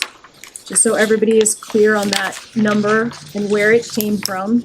It's coming from what it would take in an override situation to fund the general government. So set aside the school for a second, for 12 months, taking that number, dividing it into 12, and then multiplying by 2 months, that is July and August, with the anticipation that you would put off any of the layoffs of our town staff and try for a reduced override in the fall. In that money, does that include anything for the personnel benefits and unemployment that has to be paid when we lay them off? So that is a full number for all town departments. I don't believe even the previous numbers included the layoff number. No, we have money there put aside, we but do, now, but as of July 1st, everyone gets their full banked amount of vacation time. Yep, and that's a risk. That That's a banked- big risk, and where are we gonna get it from? Yeah, it's a huge risk. Now, we are semi-aware, from what we're hearing, that our public safety personnel are in great demand, but there is no guarantee. It's one of many risks.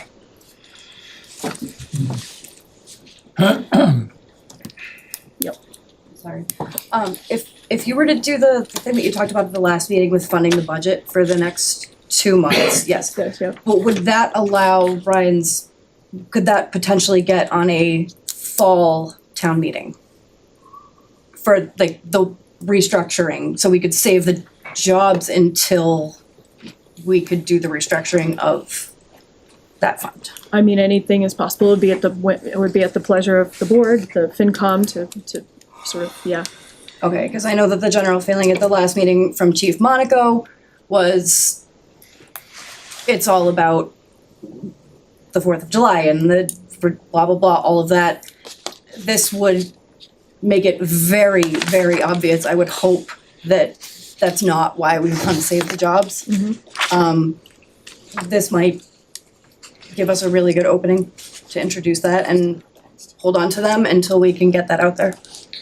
But then you're also taking the chance that yes, an override doesn't pass, and then we're in even worse shape. Not really, if the numbers were wrong on what we based it on, because we didn't account for those funds. We did. It's gonna be bad. Not the losses. It's gonna be bad. I have a question about the timing. We're gonna fund July and August, but we're not having the meeting until the middle of September. So how would we, there seems to be, we should be looking at funding 3 months, not 2 months. So the meeting on June 16th would decide whether or not whether or not the town wanted to spend more free cash on funding July and August. Right. We would have to set an election prior to September 15th. I agree with you. Now, obviously, we have a state primary on September 1st. We have a statement from our attorney that the state doesn't necessarily love it when communities do it, but it is allowed. Now, you would consider that when this works, it is not something where you add a local question to a state primary ballot, it's a separate ballot. So we're basically going in parallel to the state primary election, but that's why there was the 2 months, knowing that September 1st was the state primary. We could go earlier and run a separate local election. That's another option for sure. But September 15th is that drop dead deadline. So even with September 1, we would have had to make decisions by August 31.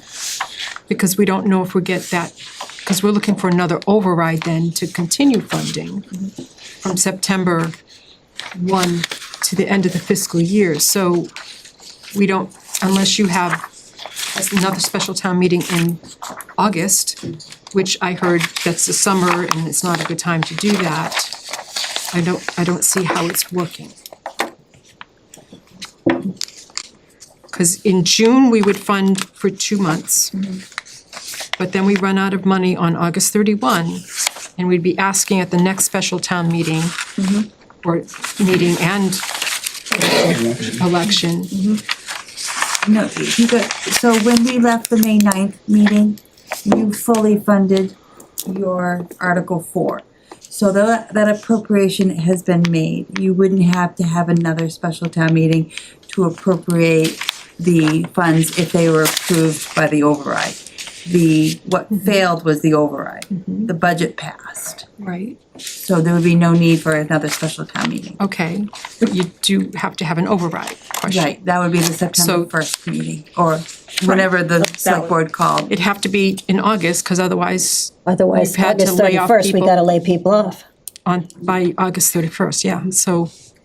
None of we this go is, another month. none of this is ideal. We don't have the money for another month, even if we wanted it. We can, to your point, back up the election a little bit. We're running very tight right now on dates. And that, starts a whole other set of issues relative to school availability. The school will be getting ready to ramp up for the year. Not open yet, but getting ready and very, very close. We actually have memos from the town clerk's office. The costs involved, it's a little cheaper to do it, maybe along with the primary, but honestly, the money is close to being a wash. The cost that they estimated, I think it's in your packet, is I think something around $5,300. 58. 58, thank you. Which we don't have.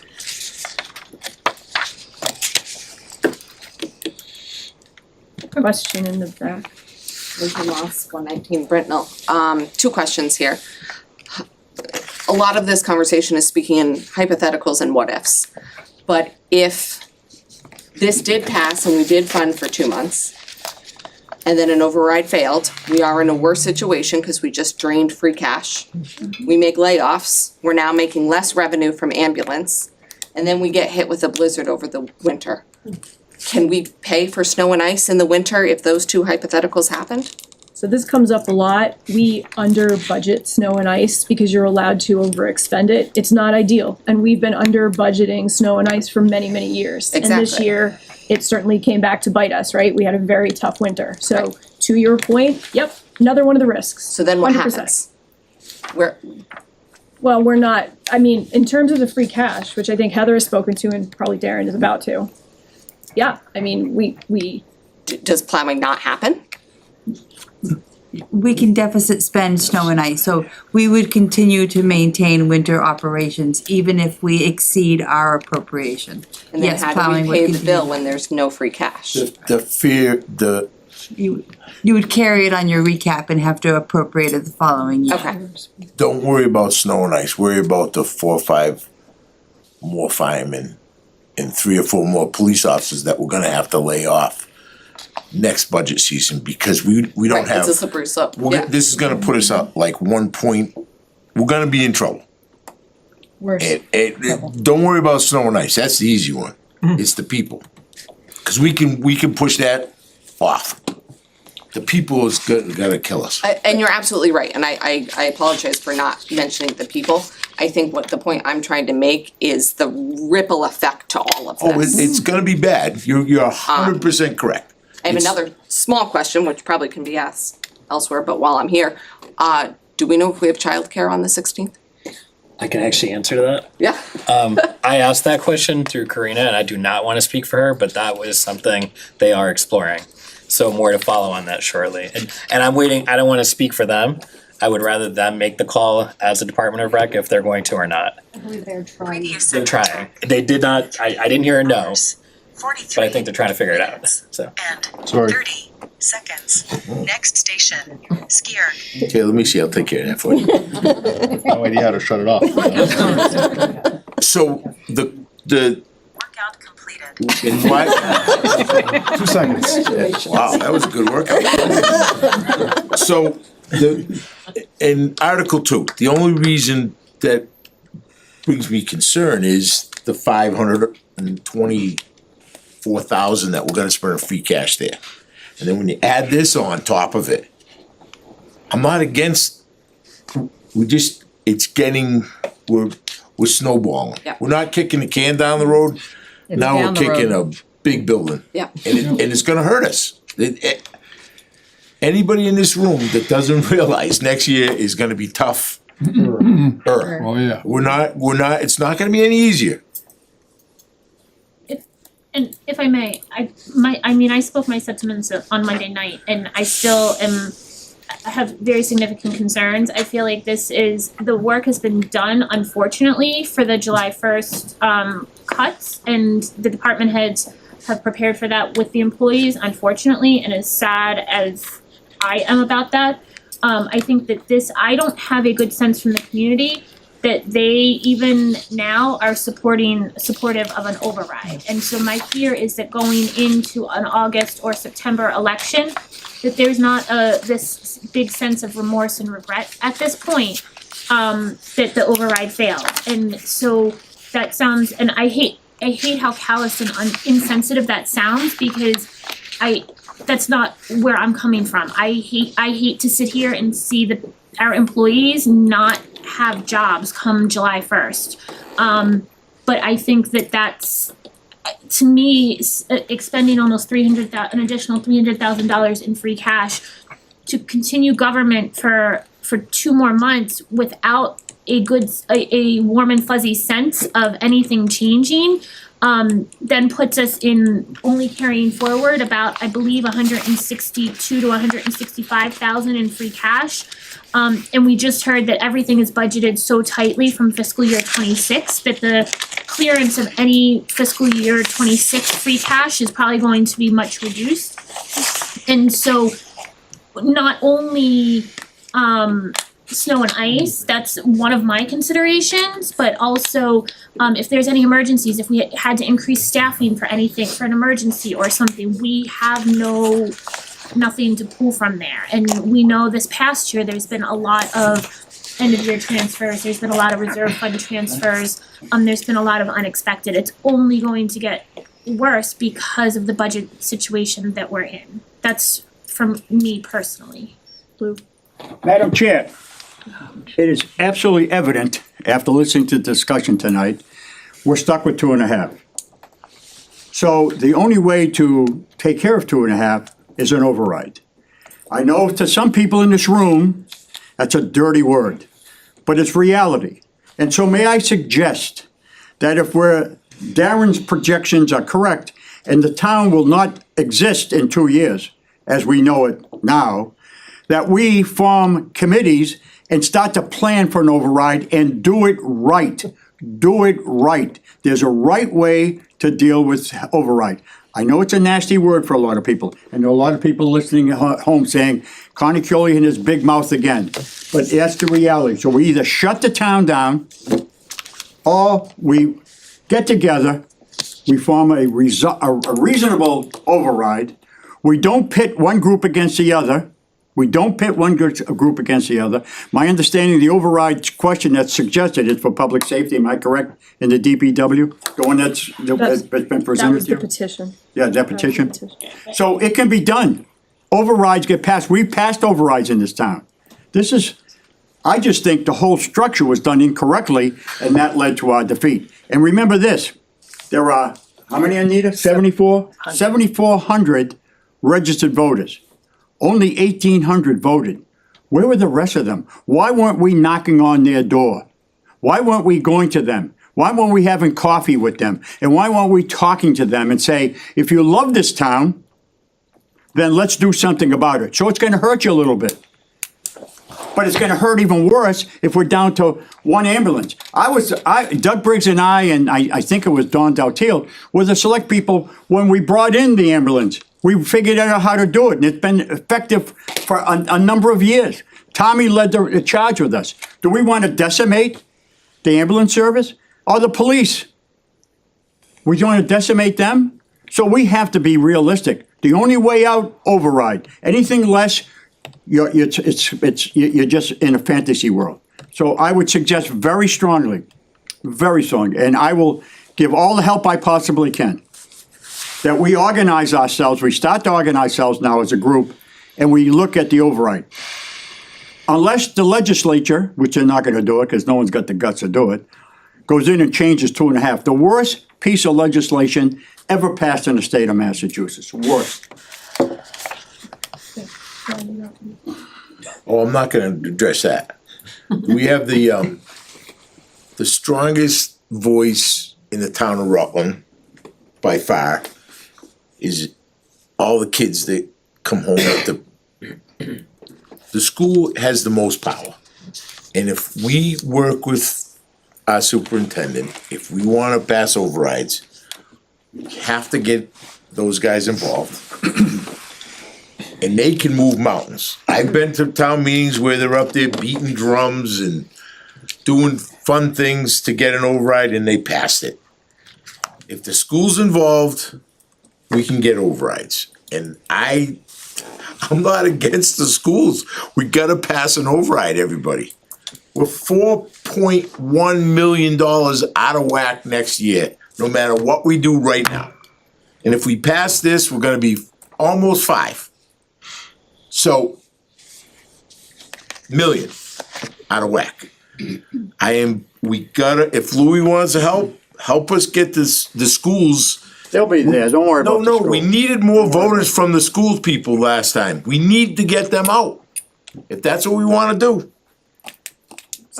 Darren, you and I ought to talk personally about this. I don't wanna So just to- hang up this meeting. Just to clarify for some people, there's only so much that elected and appointed boards can do relative to political action. That needs to be made very clear. That's meant to be what Absolutely. Mr. Konecki is talking about is Absolutely. grassroots action. It cannot come from the elected and appointed boards and committees in this town. So that's an important distinction. That's number one. Number two, the reason I think we're all here for Article 1 is because it is. I mean, I phrased it as a Hail Mary, it is. It's a risk. We have a letter from our professional staff who don't like it because we're using more free cash. I don't blame them. Heather was good enough to put together a historical document of all of our free cash. I think you have it in your packet. We've had very, very bad years of free cash, and we've had a few good ones. And right now, we're carrying a balance, and we're trying to use it as a cushion to protect ourselves for our upcoming year. I get that. There's no wrong in that. And, you know, I to disagree a little bit with Mr. Konecki, it looked to me like everybody in this room worked really hard on this last override. And, you know, hindsight's 20/20, and it's really easy to armchair quarterback it after the fact. We have no idea if things had been organized differently, done differently, described differently, if it would have failed anyway. So the only question I think tonight is, are we gonna give this another shot fast? Or do more like what Mr. Konecki is talking about and kind of walk away, and lick our wounds and maybe try again? That's where I am coming at this fully from a place of, I feel like we heard very good information from so many people that the number was maybe a little bit too much, or they didn't know where to go, or whatever. And if we now, with the more information that we have at hand, can give them a much more specific number and a much more specific reason, maybe that's worth a shot. But again, I can't phrase this as anything, and you know, I'm agreeing with all of you. It's risky. We know it's risky. There's no question. So I think, for me, one of the things is I think we had very solid numbers as to why we were asking for what we were asking for. I'm comfortable with those numbers.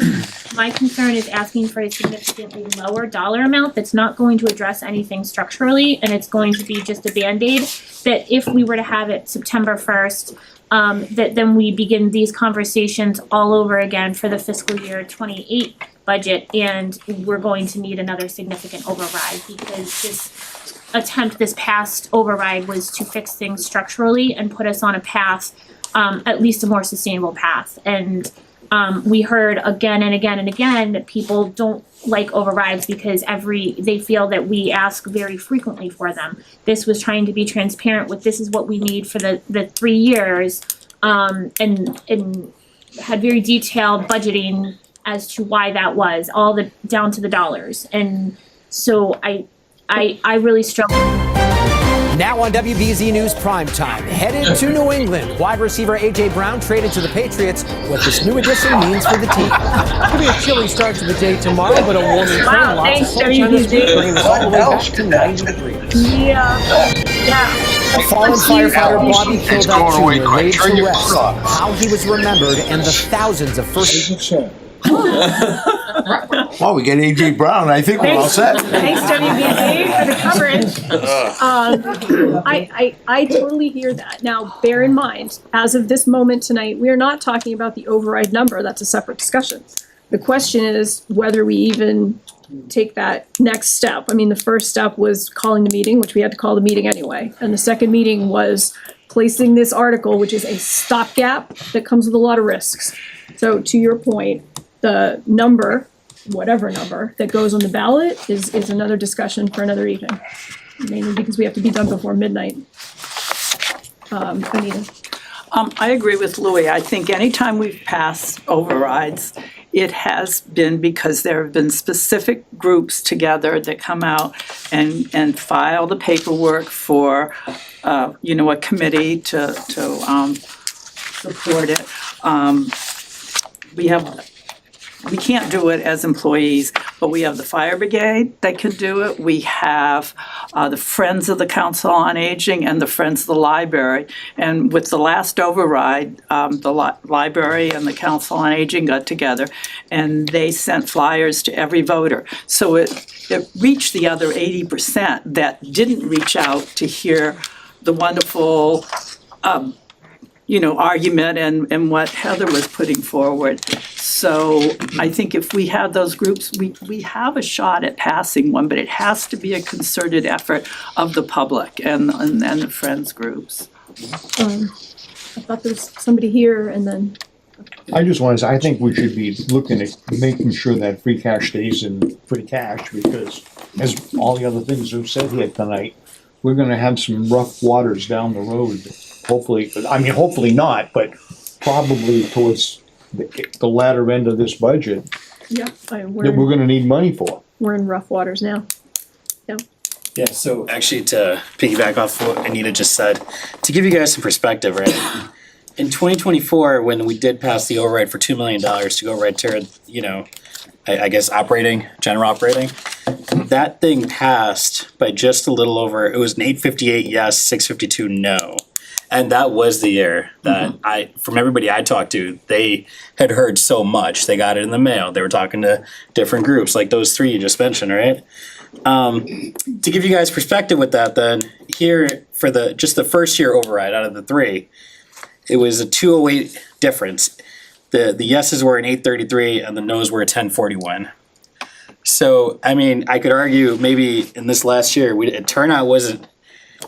It was even less than that one we passed a couple years ago. So I think the messaging, as explaining why, like you said, Lou, and also getting every other group to share whatever they can. And I forgot who said it about the elected, Sheila, you did, right? About the elected officials and what we're limited to do. But I'll think outside the box to help whatever I can. Well, I will say something that no one will like to hear, but the prior select board chair did not let us discuss the cut budget enough to be able to let the voters know what they were going to lose if they didn't vote for it. You have to beat it into everybody what you're going to lose, and then they make the educated decision. But the previous select board chair did not let us talk about the cut budget. Town clerk said that we had 1,800 voters in the last election. Yep. Out of how many? 7,400. 7,400. So it sounds to me like we kind of fell down on the job. And I give Heather credit for having a series of meetings where she discussed all of these things and put up pointers to what this happens and what that happens and so on and so forth. And I think above and beyond that, we as a town needed to go further in promoting this issue so that people really did have an idea. And Anita came up with suggestions here from different organizations here and within the town to put out flyers and whatnot. So, I think seriously we've got to look into those type of things and start to promote ourselves better than we're doing. I suppose the other elephant in the room that needs to be said is that one of the reasons this came up is that it would give us a shot at revisiting some of our events that have been canceled for 4th of July. I don't know how far that would go. From my perspective, that is a nice bonus, but not the goal. For me, the goal is saving our staff and our departments and our services. But here we are. And frankly, the majority of attention we've been getting nationally and internationally, including from WBZ, who went to commercial, has been about that, right, wrong, or indifferent. I think, we've got some originals here, and I think everybody in town knew how proud everybody was in Rutland of our 4 days. And even, I think what we're seeing now is that people who don't even know where Rutland is, and let's face it, if they're barely inside the 45 belt, a lot of times they don't know where Rutland is, but it struck a chord with them. We are small town America. We are in Massachusetts, Cradle of Liberty. It's a big year. It was a big year for us. I think everybody is in a state of, I guess, I don't wanna speak for you, I'm looking at you, Karen, but you know, some of the members, a state of mourning. I don't think mourning is overstating it, frankly. So, yeah, I mean, this came together as again, that, I'm sorry to repeat myself, but that Hail Mary of, well, if every one of these things fell in place the right way, we could save a lot of things all at once. And, you know, if the appetite is not there for it, then we're done. We're gonna close the warrant and, or, you know, call it a day. We still have a couple of articles that we'll focus on, and that'll be it. It'd be lovely if the news would help us focus on that instead of things that are currently happening. Sheila, Yeah. if Article 4 passes at the special town meeting, it also has to pass at an election, correct? Article 4 is unfortunately non-binding. A petition cannot call an election, only the select board can call an election. Okay. But that gives us, if it passes, that gives us an appetite, a town's appetite. But town meeting gave us a town's appetite. Gave us mixed messages before. If I may, for me, I'm not opposed to revisiting the override question. I think that I'm not comfortable putting the free cash and putting all the eggs in the basket that it's going to be a successful outcome. So that's where I guess I'm coming from. And that sounds terrible, and I hate to say that, but I think that the town staff has prepared for the July 1st reductions, and again, I don't wanna see that, but they prepared for that, and to extend, we have letters from staff asking us to not do that. We heard from staff at our last meeting that it's going to be a lot for them to manage in a very tumultuous time anyway, because they're still going to potentially have to make those cuts come August 31st. Where all the work and everything has been done leading up to the July 1st. So I would, and I hate to say this, but consider a subsequent override consideration, but go with the cuts, and then if we need to rehire, restructure, we do it with a successful override vote and not put pressure on that it's going to happen that way. And I hate to say that because I don't wanna see any staff go. Do the selectmen have the appetite to place another article that would reinstate the rest of the town staff that we lost? And so that everybody at town hall and every place else that we lost, that's not on Article 4. So no, so the petition is very specific Right, to but departments. Would you Again, guys we- entertain that? Yeah, at least for me, if we're gonna go for an override, it's going to be a general government override for the whole town, that's just me. And again, we're not, So we would have to have another article then. no, We could add another article though, and you could fund the rest of the town, and then we could put it on there. But don't forget, Article 4 passed. Article 4, you appropriated the full town meeting budget at your town meeting on May 9th. It was contingent upon the override. The election is what failed the vote. So your appropriation exists for all town departments, all town employees, and all town services. We need the override to pass at a general election. So you need the general election. you need the key. The key. I have a question for the longtime FinCom members, because I think I almost wonder that I'm not objective about this sometimes, and it's why I had asked Heather, she was so good, she got it so fast, for our historicals on free cash, because I'm coming from a place where we were struggling to have any free cash. We were in the negatives a couple of years. I don't remember what we did wrong. We were in the negatives. I mean, we were in a terrible spot after the recession, terrible. And I vividly remember the year where we certified $82,000, and we were so excited. $82,000. And we would go into fall town meeting and spend every single penny because we needed to, because there were things that we desperately needed. And it's only recently that we had gotten a little bit more healthy and started not spending everything in the fall and carrying balances over to the spring, the way a healthy town does. That's outside of my realm of what was normal in Rutland.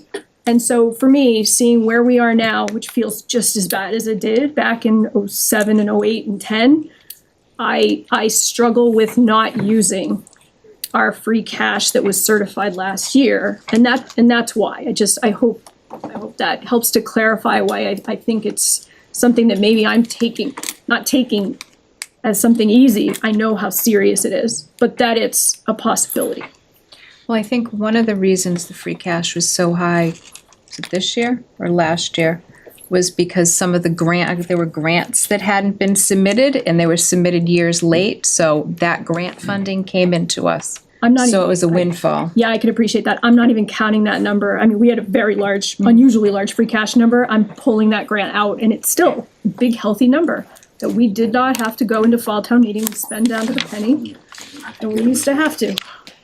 And You've been trying to watch that. of course we have. Yeah, of course we have. And I think that's the point. We had been doing better, and there were things that were going fairly well, and despite that, we're still in a structural deficit no matter what we do, and we're now seeing the fruits of that. Right, we are now in the worst of the spots that we were in 20 years ago. So are we up to 18 years ago? It feels like we're back, and I'm sitting here trying to figure out if we just let things go and try to rebuild or try to save what we've got. That's all. So I had it on the Article 4 one that when you went off to the other one before I finished it, I was gonna ask. If this passes,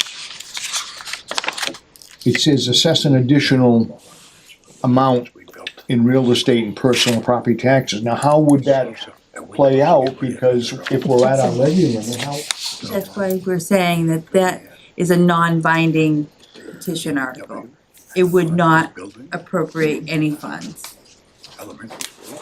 But to No, I know it wouldn't appropriate any funds, but the way it's written, it directs which way to do it, but I don't have that ability. Correct, that's why it's non-binding. Right, okay. So basically, the whole thing boils down to the override question, whenever we decide to do it. Yep. But there is no point in doing Article 1 if there is no appetite for an override fast. It's together. It's steps toward a goal. Article 1 is not helpful at all. It's incredibly hurtful if we're not also trying for an override again quickly. Mike DeVarica, Stevens, just to clarify, because a lot of these things are coming at different directions.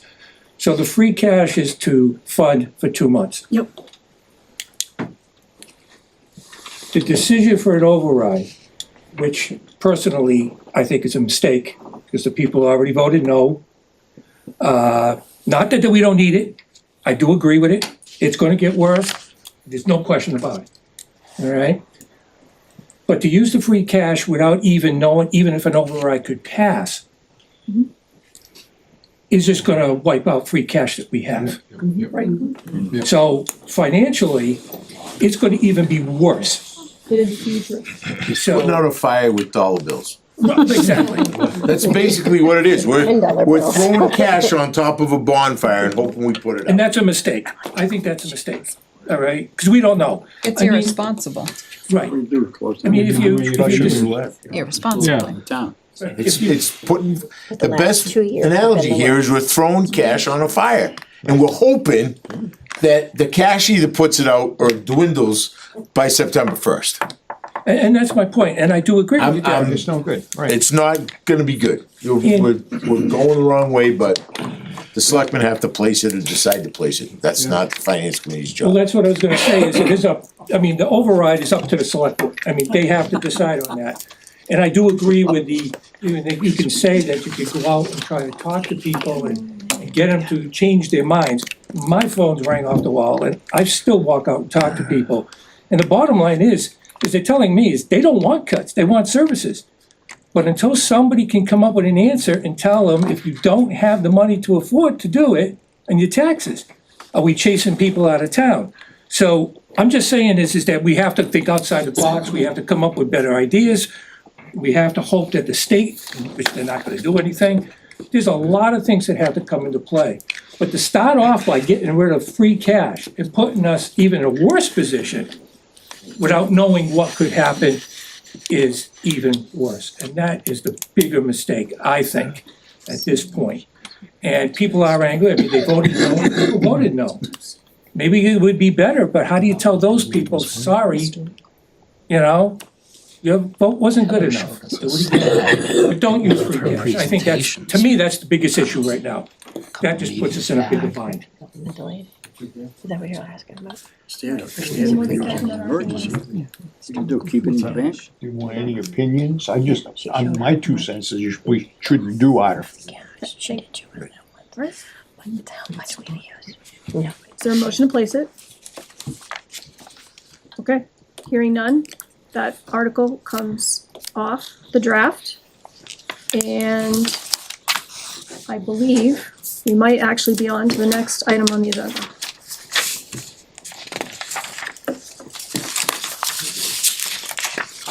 So you're gonna, you have to approve the warrant Yep. tonight.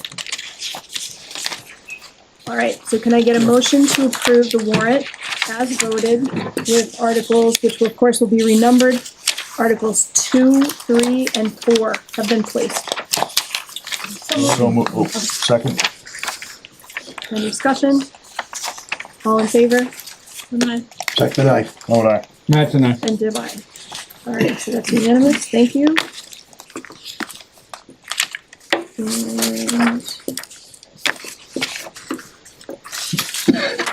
And all right,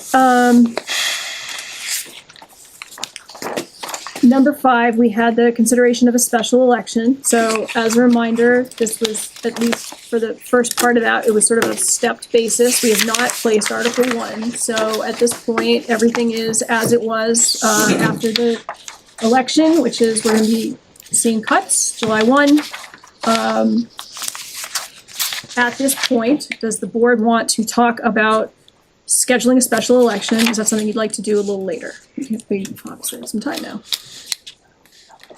For me, I would rather see what the outcome of the special town meeting is, with especially the citizen petition request. Okay. I mean, like I said, I'm not opposed to it, but I think that it needs a lot more additional consideration and conversation, and whether it's a year of this austerity budget, as we can call it, and we look towards a big push for fiscal year 28, or we do something mid-year or something. I don't know, but for me, I think getting a sense from, even though we know the sense of the meeting is often much different than the sense of the ballot. Agreed.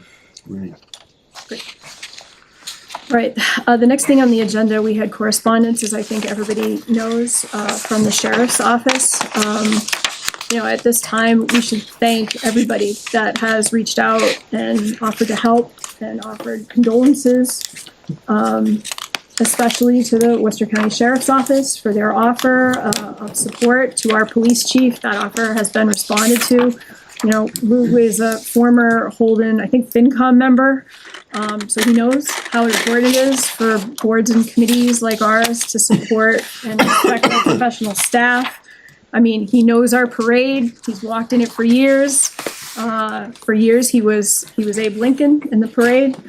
That offer to provide the services to the town for the events, it was really generous. I will note just, and this is not about him, just some irony in that he's offering the services of the state-funded sheriff's office when, of course, the structural deficit that we have is because of a lack of state funding on the education side. And so, again, not a Lou issue, but the irony of that did not escape me when the offer was made. But in any case, we thank the sheriff's office for their very generous offer, and we just ask for some time to sort of regroup. We do have a letter, I think it's in your packet, from the 4th of July committee, who has taken all the steps to cancel the things that they knew they needed to cancel and reach out to the vendors that they knew they needed to reach out to. Our 4 days are very special to us, so are our town professional staffs, and I hope moving forward, we're all gonna get through this together, because we have a rough road ahead for sure. So I appreciate that, thank you, Lou, for that. And then the final thing on our agenda tonight is our update from our town administrator. Heather, thank you so much. Sorry, can I just, Sure. may I just thank the 4th of July committee, because I think all of our professional staff as well, I think, they've taken a lot of heat over the 4th of July decision. And for me, it was both public safety, police and fire. Last year during the parade, there was a significant, fire EMT need, and the sheriff's department wouldn't help address that, the need of additional EMTs also. So I wanna just make sure that for me, it was a collation of everything. And I really wanna thank the 4th of July committee, for all the work that you've done. I know you've taken a lot of heat and not kind words from all over the country and the world. And I don't think that that's fair. I think that this was a decision that was clearly communicated going at the end of March, that this was going to be a repercussion of reduction of services. And so I'm sorry that the public as a whole has chosen to be as nasty as they have, and I don't think that that's fair to any of you or any of this professional staff who've taken that heat also, because I think a lot of our town hall and town employees have taken a lot of very unkind sentiments. Can I say something? I'm like, I've sat here this whole time, I'm going to say something. My name is Karen Greenwood, I live at 7 Breezy Lane. I'm a lifelong resident here in Rutland, ran the parade for 20 years, 4 days. Anybody that's been involved, now some of my committee members are here, some are on the, what do you call that thing, the TV up there, whatever. And this has been the most disheartening experience I've had in my entire life living here in town. Social media sucks, okay? And I want to see more shaking heads that are agreeing with me on that one. They're absolutely right. The nastiness that came in, unprovoked really, if they had listened to why we had to do it. The voters came forward, said no to the override. Staff had to be cut to provide safety for 10 to 20,000 people coming in town, directing the traffic. We are having the smaller town stuff the weekend before, which we had years ago when I was a kid growing up and stuff. It kind of got out of proportion with the fireworks and stuff. The parade's always been a part of it. I'm questioning because I talked to the sheriff the morning the letter came out and told him we canceled everything. We had to. We were under time restraints. We've been planning all this stuff since February, and suddenly you realize you're not going to have the staff supporting you, whether it be fire, police, EMTs, dispatch, whoever. We had to make the decision to cancel the parade, cancel the vendors, whether there was those 10 trucks down there at the ball field during the fireworks. I had to call the grand marshals to tell them they're not going to be the grand marshals. Had to call the judges who were going to judge the parade.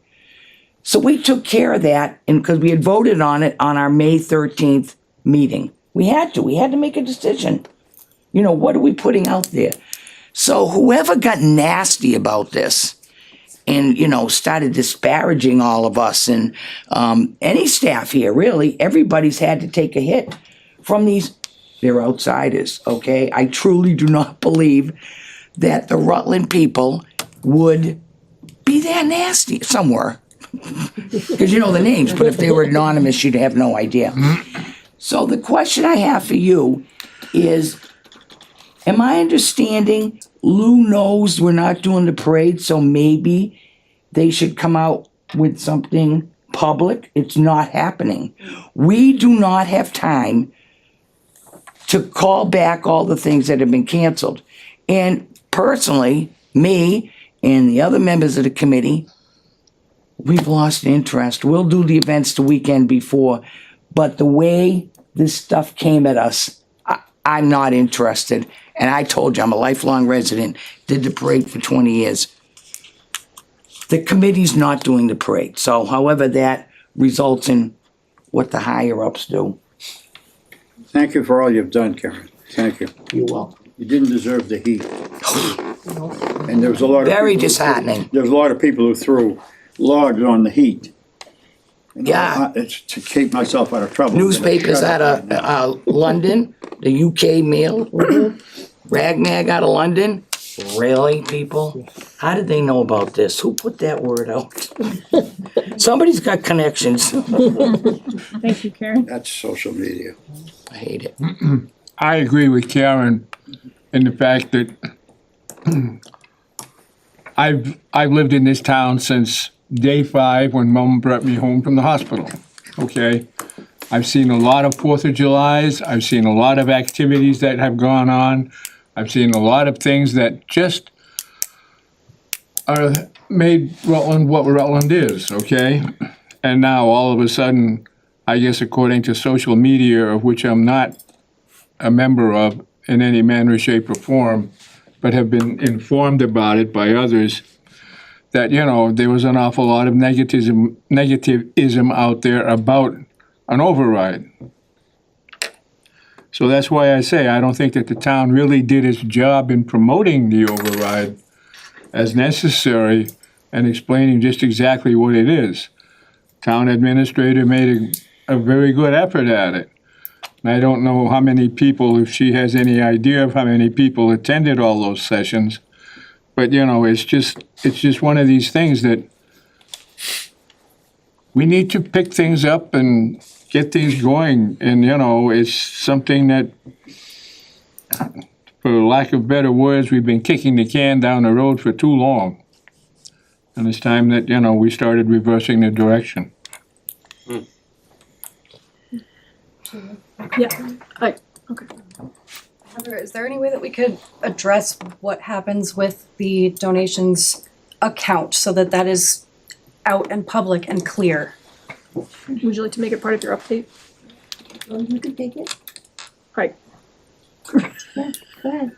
Thanks. You got it. I mean, I'll supplement. but- I know that some of it is clearly spent. Yeah, we recognize that that has been a hot point for a lot of people, and I have to say, I personally kind of pushed back, and Heather is a witness, on our attorney to make sure that we were really doing everything that was correct, and it is correct. MGL is very clear that when you make a donation to a town for a specific purpose, that money is not a refundable thing, because in many cases, the money is not traceable, whether it was a cash donation or whatever.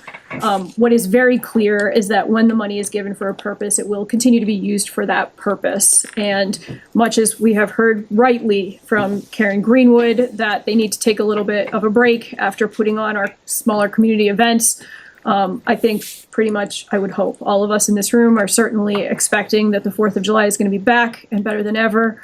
And we are so grateful.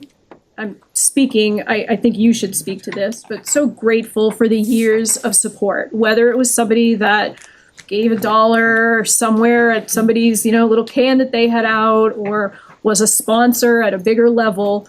In some years, I think not all of that money was necessarily expended. It was carried over to another year.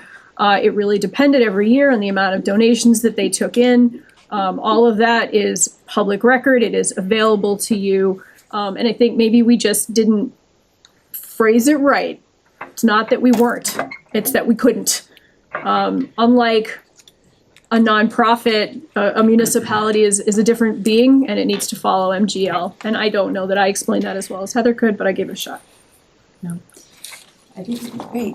I think that the only thing that I would follow up and say that in very clear, that the very act of creating that refund is the violation of the MGL. So we can only accept the funds under the provision of the MGL that allows us to use them for that specific purpose. And that specific purpose is the 4th of July events. Not just the fireworks, not just the parade, it is all of the events. And that even to create that reimbursement is essentially an expense that is outside what the money was given for. And again, to all of the other points that Sheila made, that the funds simply are retained. The average donation was about $25. Yes, there were some larger donations for the businesses. As we all know, we don't have a lot of businesses in our community to have made those larger donations. So it's really something to be said that this program has been funded for as many decades as it has on the smaller donations. There's an awful lot of $25 that has been given over the years. That account has less than $50,000 in it. So there were some estimates, I think I saw on social media, that we were carrying hundreds of thousands of dollars. That is, right, that is not the case. So if there's specific questions on that, I'm happy to answer, but hopefully that. No, she's moving to the Bahamas. I had a She bought question. it.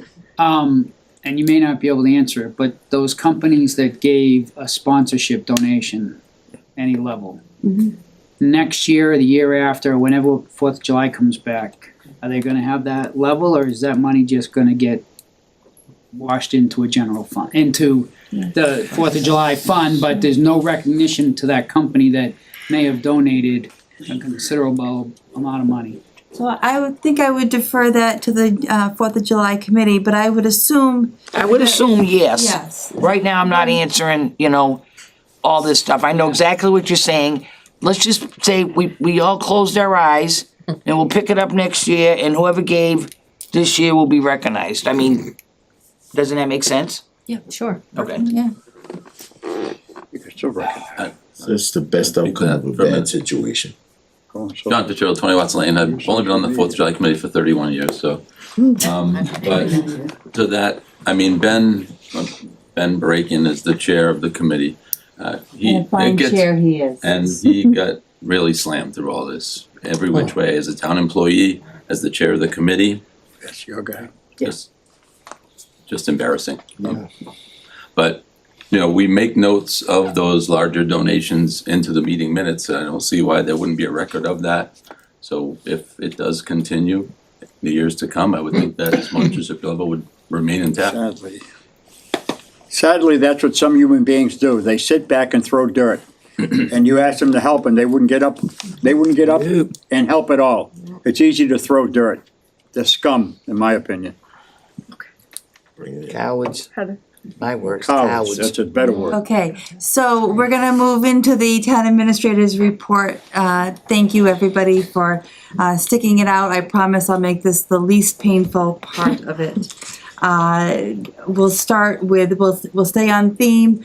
As you know, the majority of the 19 employees that are facing either job loss through layoff, workforce reduction, or hours reduced are part of collective bargaining agreements. So we've been meeting for the past couple of weeks, making sure that we are honoring those collective bargaining agreements as negotiated. The process is ongoing, but everybody is very understanding and respectful of that process.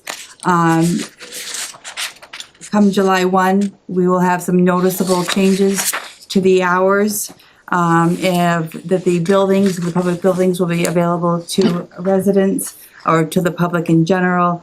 We're looking at new hours of operation for the town hall and the town annex. The building would be open Monday and Tuesday from 8 a.m. to 4:30 p.m. Open by appointment only on Wednesday and Thursday, and we would remain closed as we have been on Fridays.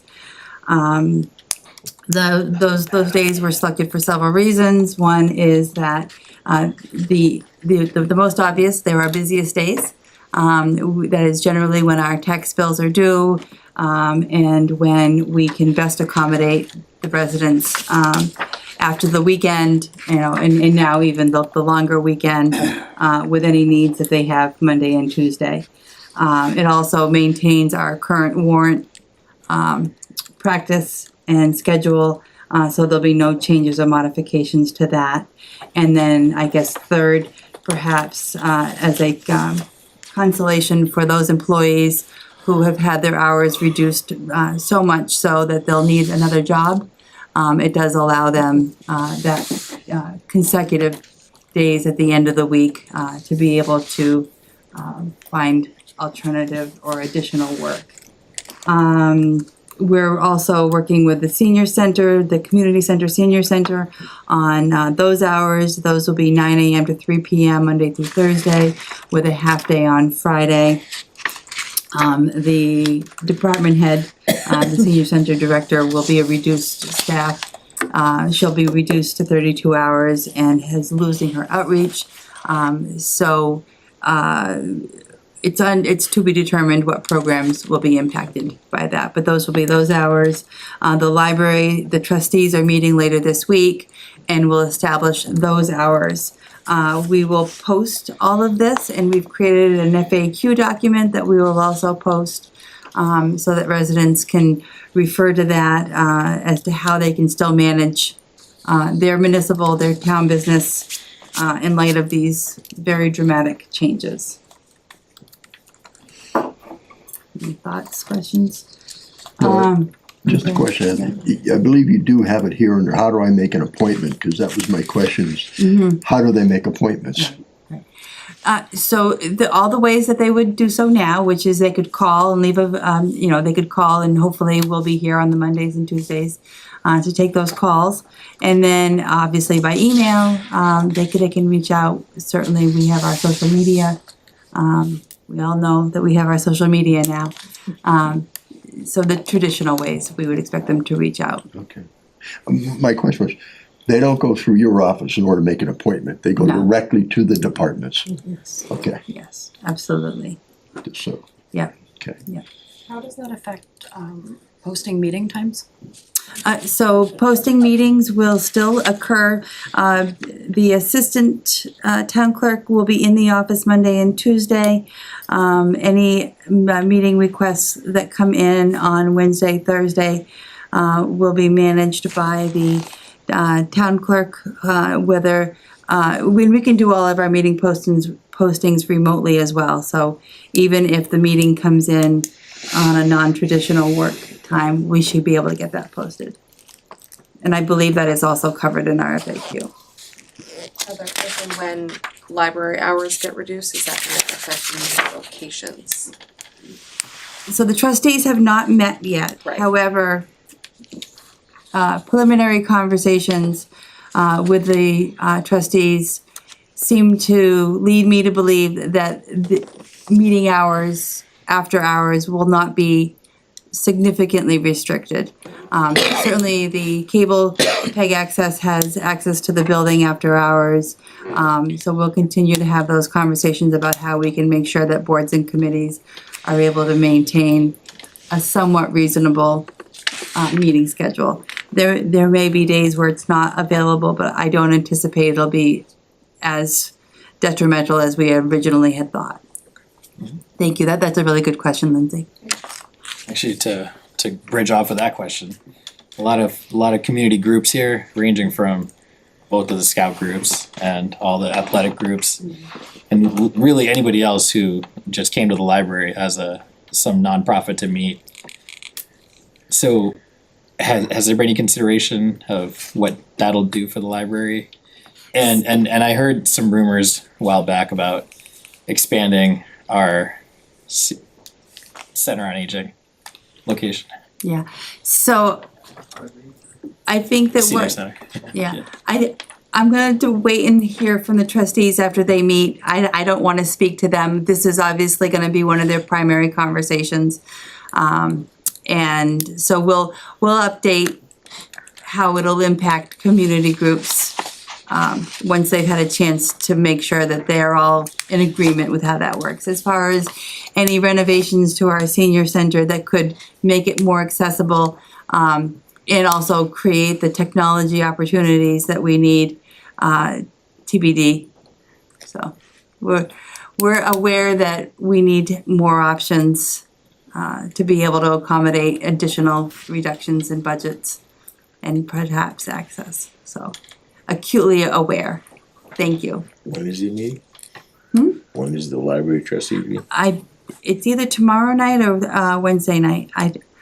Anita, do you know? Tomorrow. Are they tomorrow night? Usually, yeah. Thank you. Usually Tuesdays. Okay, and then maybe just a little good news, the one-stop grant application is open. That is a state grant program that there's probably 10, 12 grant programs that all are channeled through this one program. We are submitting 3 grant applications. One is for a new housing production plan. One is for a zoning bylaw rewrite, and then the other is a STRAP grant, which is a small town road reconstruction program. You can apply to up to $1 million if you can identify a road that has regional access and regional import. So we have selected 1.9 miles on Wachusett Street in Glenwood from Route 68 to Main Street that will apply for mill and overlay for that. So those, believe it or not, we were able to, in the midst of all of this, eke out a couple of grant applications. Thank you. Yeah. Thank you. Could I get a motion from the select board for adjournment if there's nothing else? So moved. Second. All in favor? Wait a minute. Second, That's enough. Goodbye, thank you. Good job, Board of Selectmen. It was a great meeting. Darren, motion to adjourn? Yep. Select board, I think we need to sign the warrant. Hold on for 1 minute. Let's not rush it there. We'll let the room clear and then, or if anybody wants to stick around.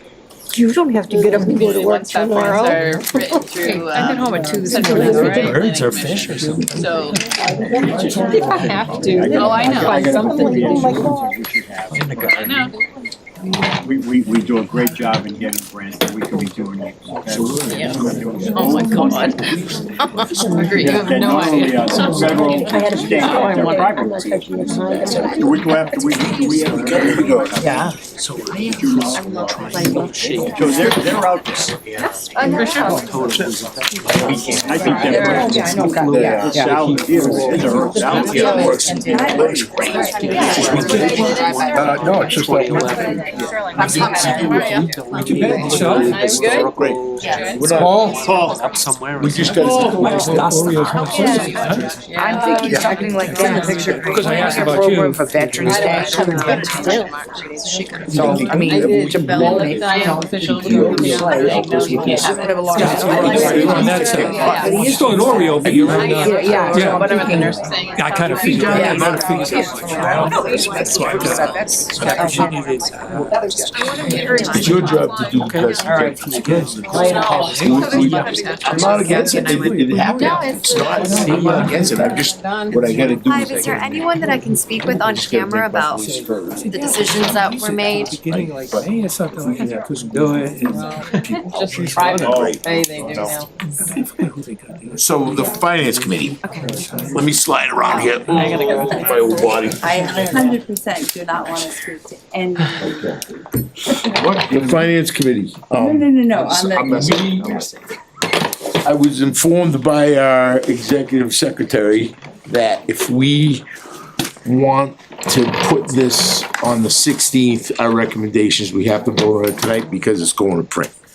Is that something we wanna deal with tonight, or do we wanna push it off and we can have a recommendations page? I think that we wanna, speak to these issues, if it's not tonight, as soon as possible.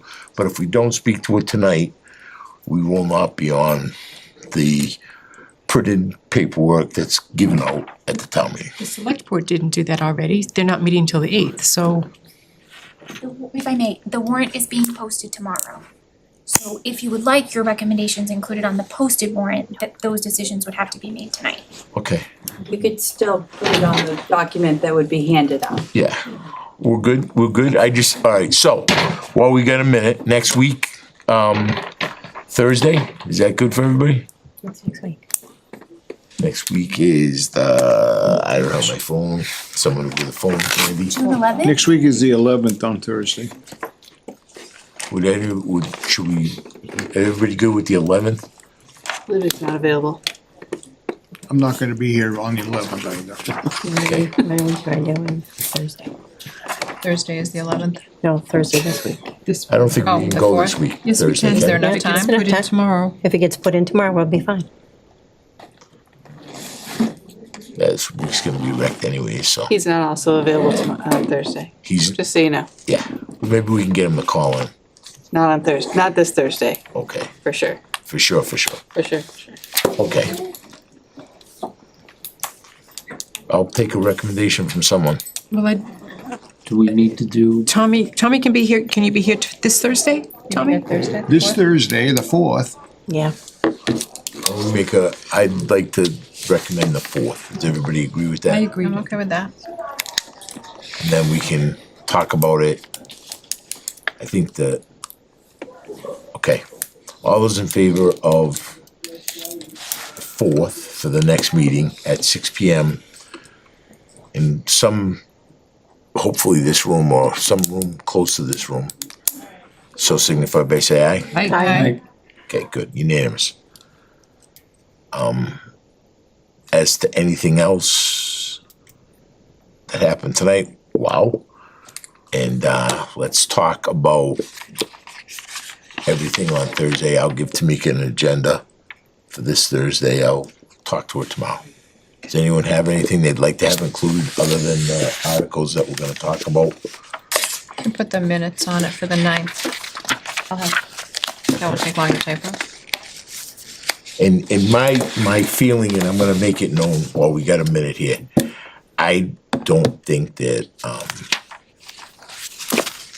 I think we should put all the articles as stands, Darren's opinion, and let the town vote their conscience. I am, even though I, disagree with Mrs. Haber about the legality of what we did, I don't have a problem with what's going on I don't have a problem with what's going on, the warrant. I just would like you to all consider that, and then we'll talk about it on Thursday.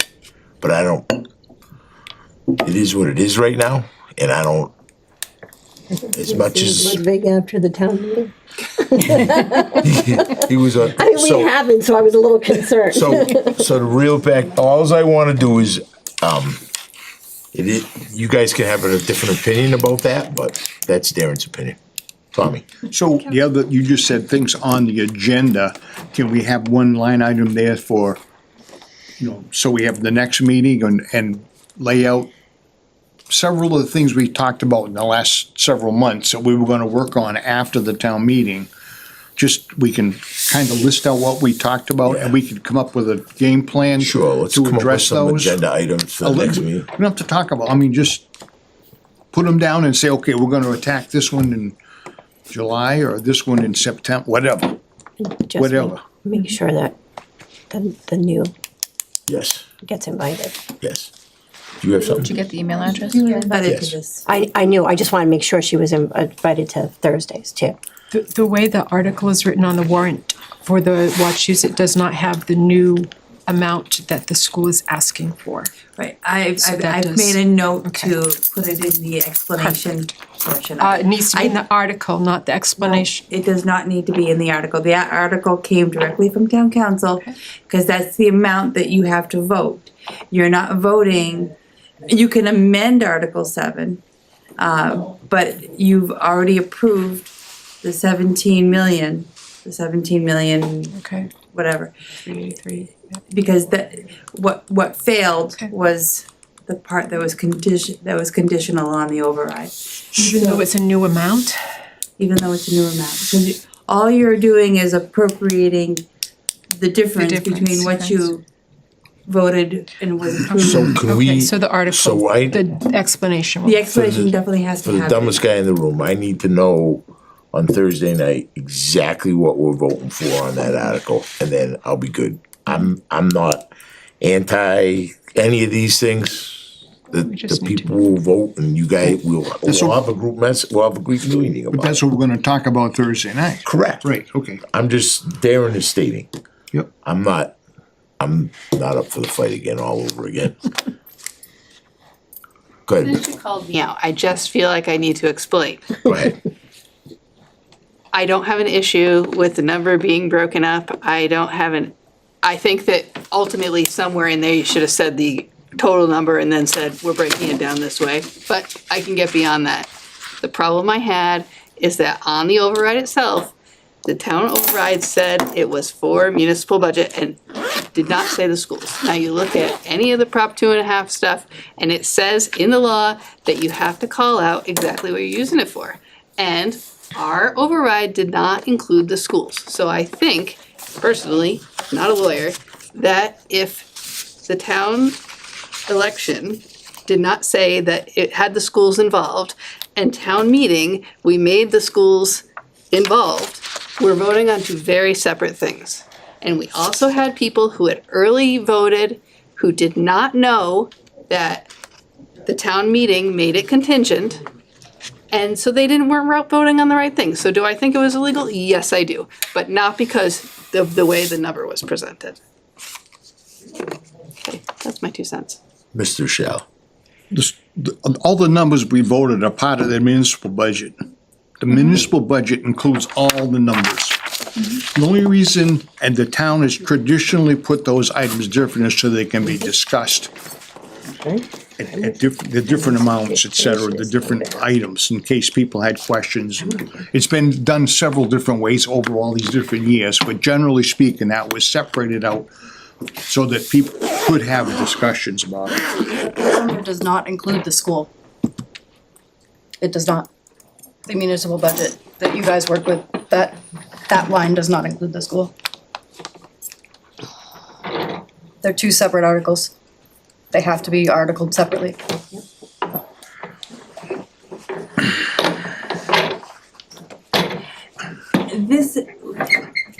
This discussion really doesn't make a difference. It failed, so. No, but. Pretty good to know I was for only future though. clarifying, I was only Oh, no, no, clarifying no. because I was called Clarifying that the called out. lawyer said it was what it was correct, so. Our, That's not what this said. I'm gonna say that the lawyer, whether we agree or disagree on what the lawyer said, that's the stance we took, and that's what we did, why we did it.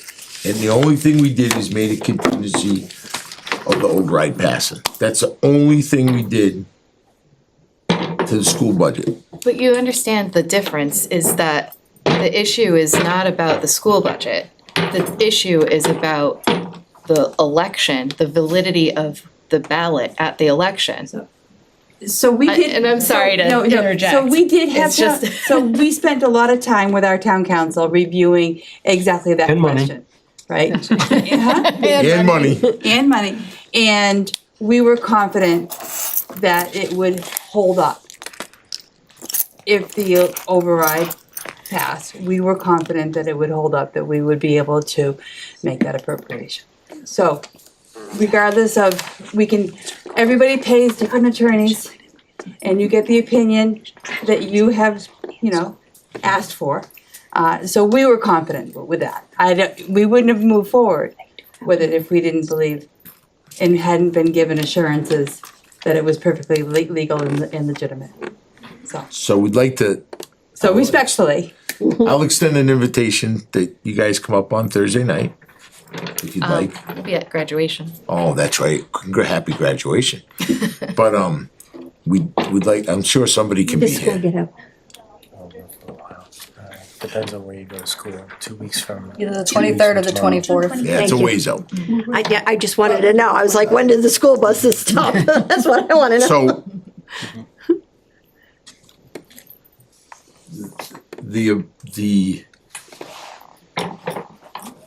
this is like the worst year of being a volunteer on a finance committee ever. And with any one of these people in this town that have been beaten up. School I don't have committee's fun, that, what's that? So school committee's fun too. Oh, yeah. Oh, I'm sure. You guys get paid a lot of money though. Yeah, it's fun. So, I don't have the will to fight this fight again. My committee may. Darren is beat up. I'm tired of this. I am gonna recommend we just move forward with it. Happy graduation. You guys will hear about it first thing Friday morning, or if you give me a text, I'll text you a message on Thursday night. Thursday night, talking about. I could text you, whatever. What time Both is the of you. meeting? I'm sorry, on What's Thursday. that? Is it 7 or 6? Six. But I'm not gonna fight this fight again. One other note. Tommy, you mentioned something a few minutes ago about some things to work on in the future year. One of them, I think, should be, and this came up when you is Michelle the business manager's name? Michelle. When you came to present the budget, we talked a little bit about the fact that we have not yet found the right button to push to try and get the formula revisited down at the State House. And it doesn't appear to be that our state legislator or state senator or rep have had any luck, because we've met with them numerous times.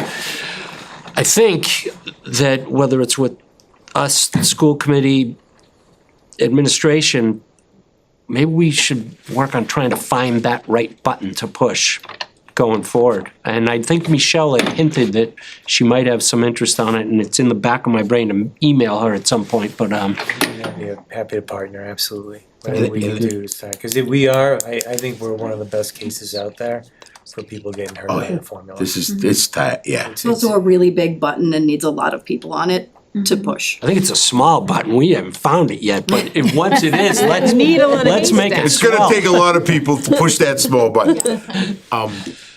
The only other thing too is we gotta figure a way, I think this finance committee, during our discussions, tried to include the override to say schools or split it or do a couple different options. And when we tried that, we wanted to do anything we could to make this favorable. And we got beat up pretty bad all the way through the process. We got shouted down, because I think the best lobby for the school is to, some people don't agree with me, is to make it their own separate article or whatever override, because they can make it work. If the schools can make it work. So, that being said, I know everybody's not happy with everything that happened. It's bygones. We got to move forward. Let's move forward and make this fly. And we all have to work together. We all have to work together, and I think the schools has done what they can. Agreed. And I appreciate everything they do. But we got to come up with a better way of presenting this package to everybody. Because when I hear on social media from my cousin in New Jersey that the finance committee did, the chairman of the finance committee did this, I'm like, are you kidding me? How did I get looped into this mess? We didn't, so, with that. But I think in that regards, I think part of the discussion should also be more collaboration with the select board, because we were definitely shut down. Yes. And not necessarily so professionally. And not by the schools. By the way, the schools came to us earlier than ever and told us what was going on. Yep. We got everything But we I wanted to think do. in order for this to work, we have to work, I mean, it's like this meeting was scheduled and we weren't asked if this was an acceptable time frame for the finance committee to meet. The town meeting was scheduled, we weren't asked. Randy was asked if he can make it, but the finance committee wasn't. And in the, Darren answered for the finance committee at the select board meeting. I did. you did for the 16th? Yes. I said it was acceptable because we have to do it. Okay, but the thing is, we used to have that collaboration with, will that work, will you have a quorum? There used to be that conversation. She's correct. Darren did answer the question. Okay. Whether we had we didn't have Darren, what do you think about this day? We're gonna go on the 16th. Right, so, I mean, but. He also texted Randy, so that's Yeah, why and that's those how we two get came the together. moderator. Yes. But in the end, we used to have collaboration. Well, I think the only way that and let's end it, and as soon as I'm done, we can have a motion to adjourn because it's almost 9 o'clock. Mhm. I think that what we gotta do is, we also gotta think of the future. If it's not gonna be good. No? And hopefully the schools can keep their budget as low as they can, and I don't know if they'll be able to, but we'll see He what already happens. told us he can't. He can't, well, it's gonna go up a little. And I'm happy, just so everyone knows, look, if it means we're meeting in the summer or the fall, whenever it's helpful for us to come and talk about some of this stuff, because I think advocacy, I think we got some good, I think we can. And I'll reiterate it one other time, we are not against the schools, we're just, we're. I'm gonna be honest, I said it tonight, I don't feel that way. Okay. I think there was, so. We're all, me and you are good, and everybody's, I don't want anybody walking out here mad at us. We're just trying to save our town. I'll entertain a motion to adjourn. Second. All those in favor? Aye. Thank you, everybody. We'll see you Thursday night at 6 PM. And if one of you two wanna give me your